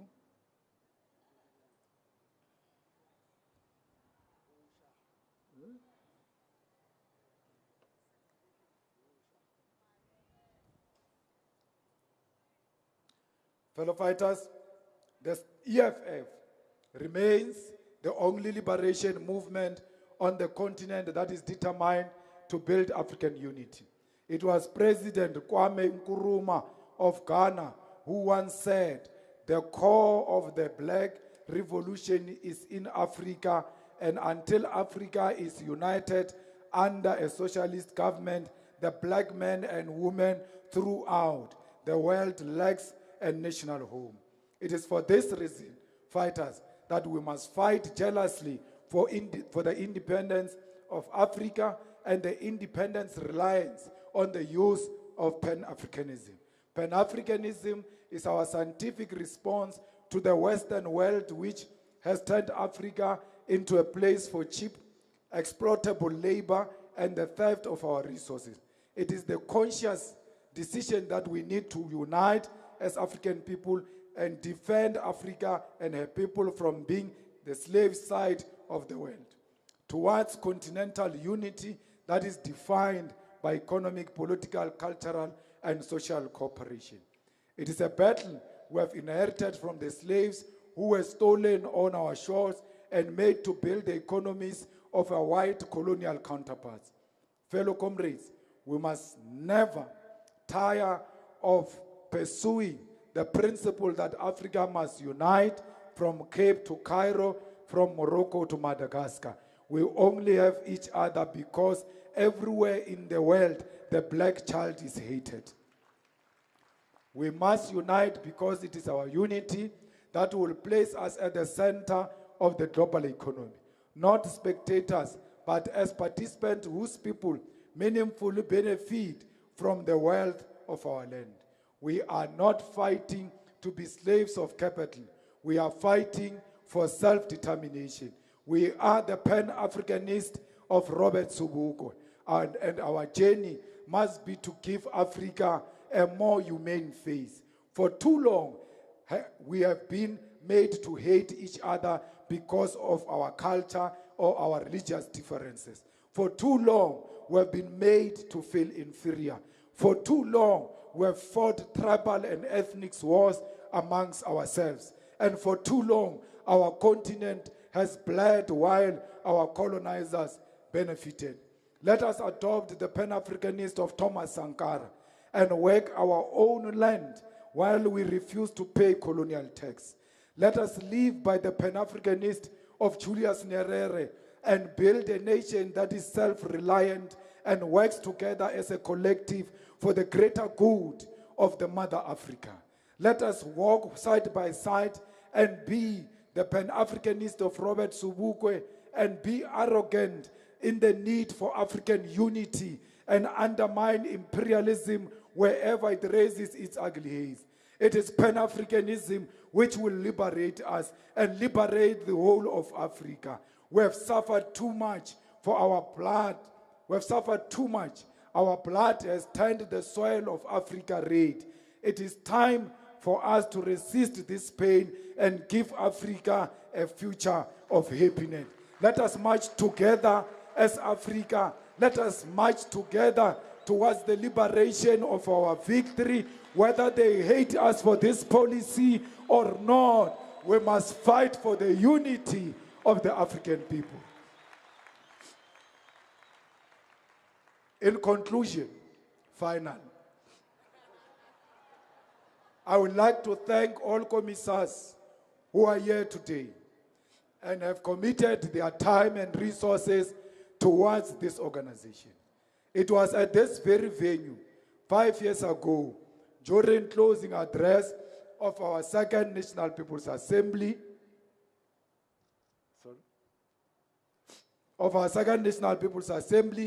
that we asked each and every one of you to go and tell your families that for the next 5 years, you will be servant of the revolution and will not always be available. All of you in your majority must, after this National People's Assembly, go home and report that you are a trusted soldier of the revolution who, even when it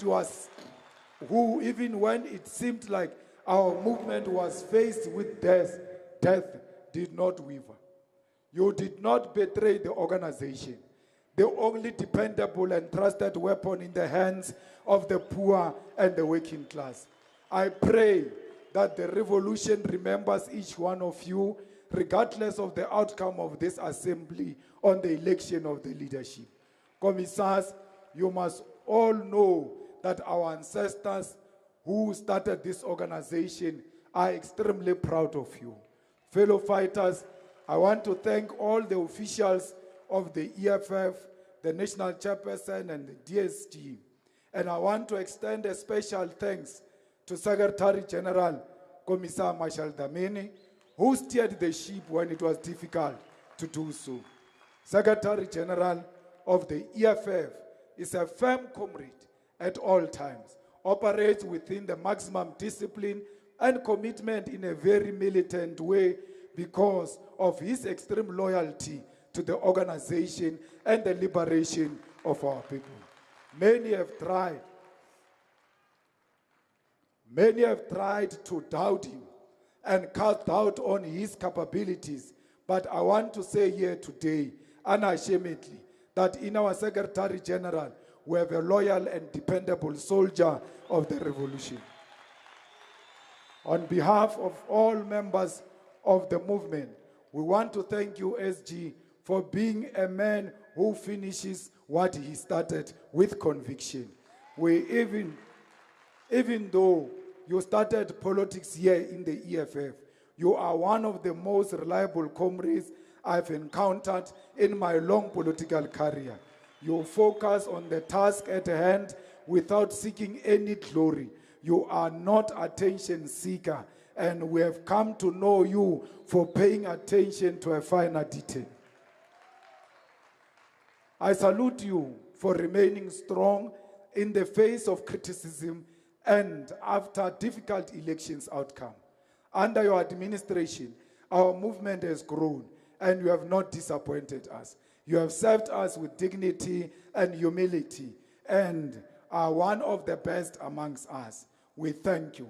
Comrade delegates, I also want to thank the Treasurer General, Commissar Umpile Mautwe, who has looked after the finances of the organization even when there was not much to work with, and the white capitalist establishment was pouring billions into neoliberal forces and political startups.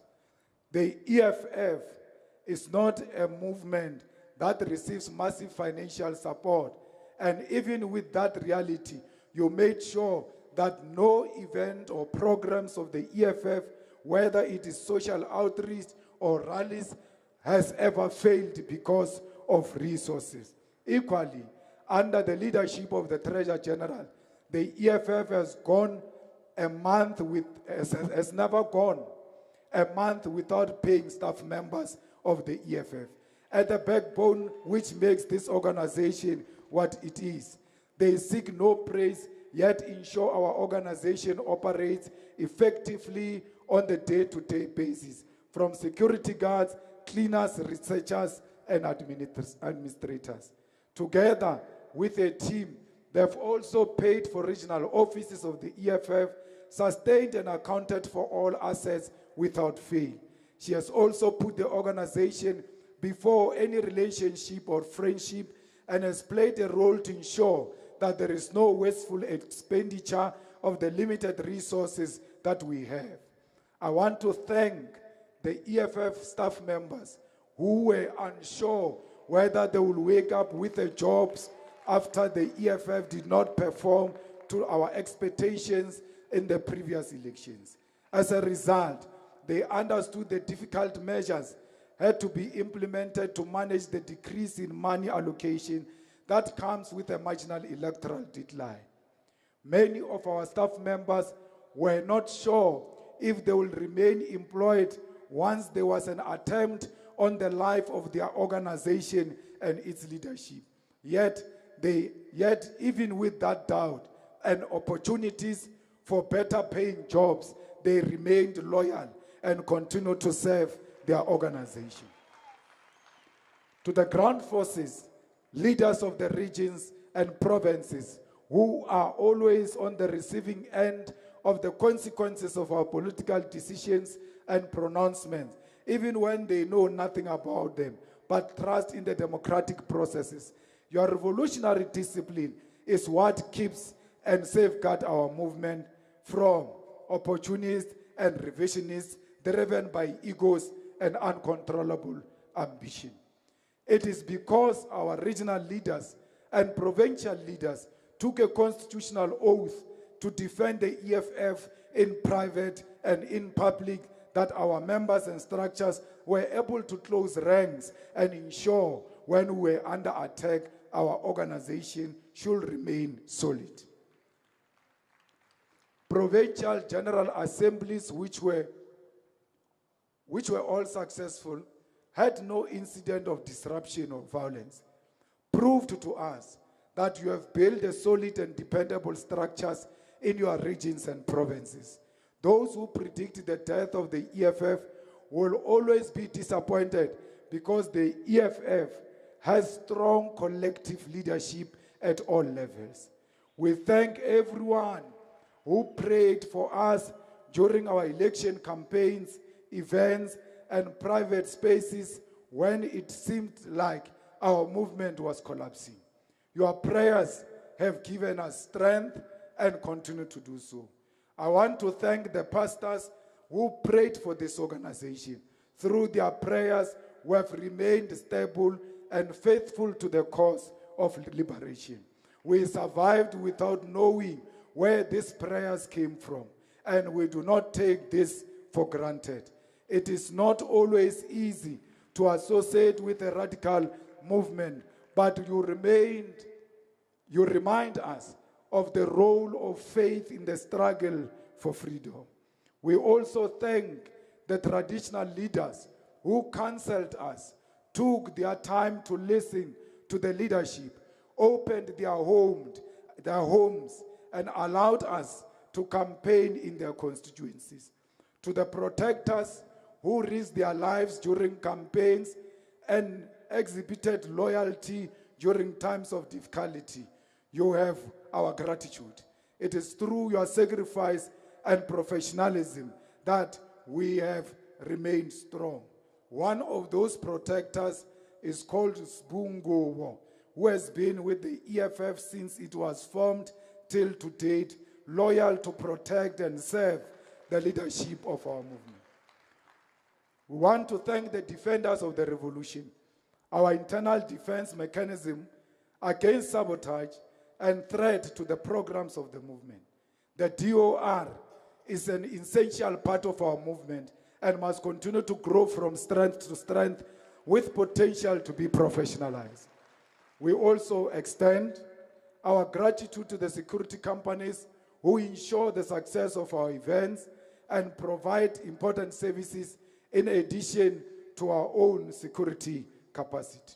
We appreciate all the service providers who have been patient with us, including those who have been paid and those who are still awaiting payment.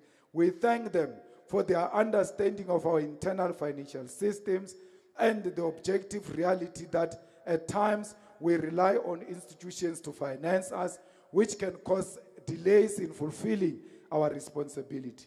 We appreciate you and we value your patience. We thank the external staff members and management who participated in the delivery of this Third National People's Assembly, especially the JOC, Joint Operations Center team, and the management of Nazareth for their kindness and patience. We also extend our gratitude to the business people who have stood with us, particularly the young entrepreneurs who have contributed the little they have to support our movement and its program. It is not always easy to remain aligned with us, especially in the face of internal challenges and external attacks on the EFF. Public perception always dictates how people choose to support institutions. Yet, despite this, these business people have continued to support our organization, even when facing the risk of being sidelined or targeted. We commend their contribution, even as they've declined in recent times due to challenges we have faced. Support for the EFF from the business sector has diminished because many of those who initially supported us were opportunistic and possibly corrupt. They thought they could gain something in return. However, those who supported us with genuine intent remain with us today.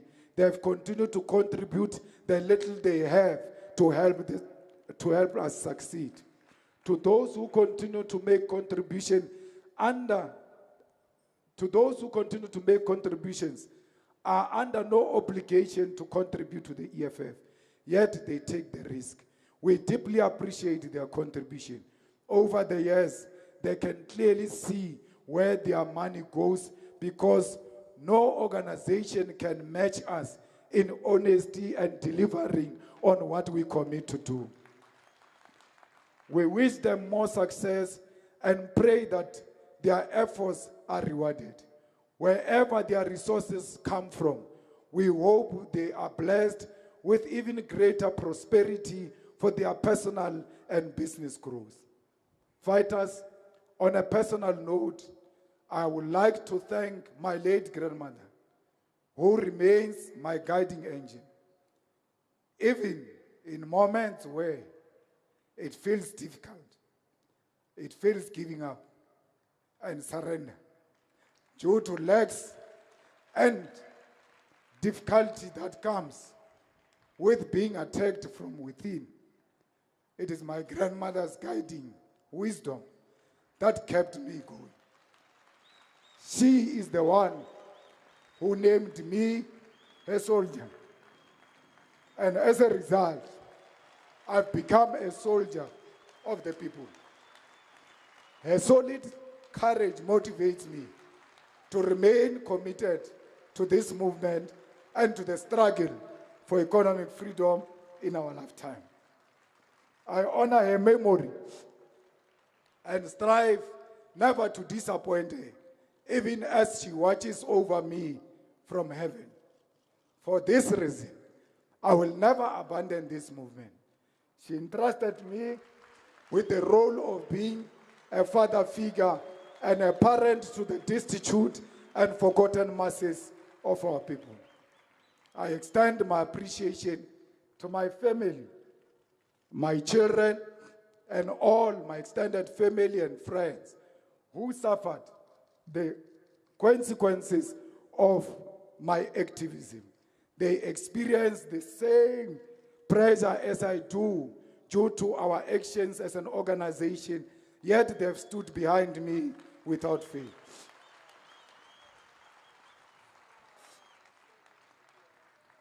Their firm support is a testament to me that it is possible for black people to build strong families and place love at the center of their lives.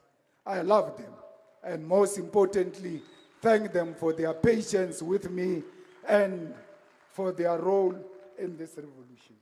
Special thanks to my wife, who has tolerated my nonsense for the past 10 years, as we'll be celebrating our 10th anniversary on the 27th of December. I also extend my gratitude to you, the delegates of the branches who are present here today. Since my youth, there's been unrelenting efforts to demoralize and discourage me, to tire me, and force me to concede defeat to the establishment.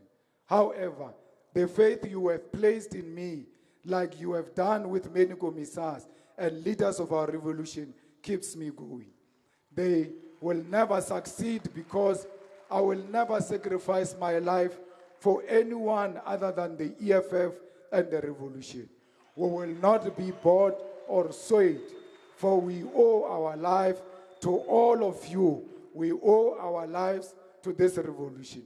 The highest honor you can bestow upon me is to have my coffin wrapped in the red flag of the EFF.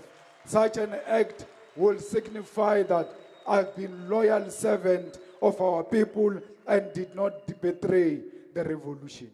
Loyalty and disciplined membership of the EFF will ensure when the time comes that we are honored as revolutionaries. You will bid us farewell by bearing us with the red flag, which you will hand over to our families when we join the other fallen heroes in eternal rest. We are grateful that you have elected us. We do not feel entitled to these positions, but are humbled by the opportunity to serve. We are always available to serve in any assigned role. We are not the best amongst the best, but we are loyal to you and your freedom. We have been chosen for this task, and we have tried to fulfill it to the best of our ability.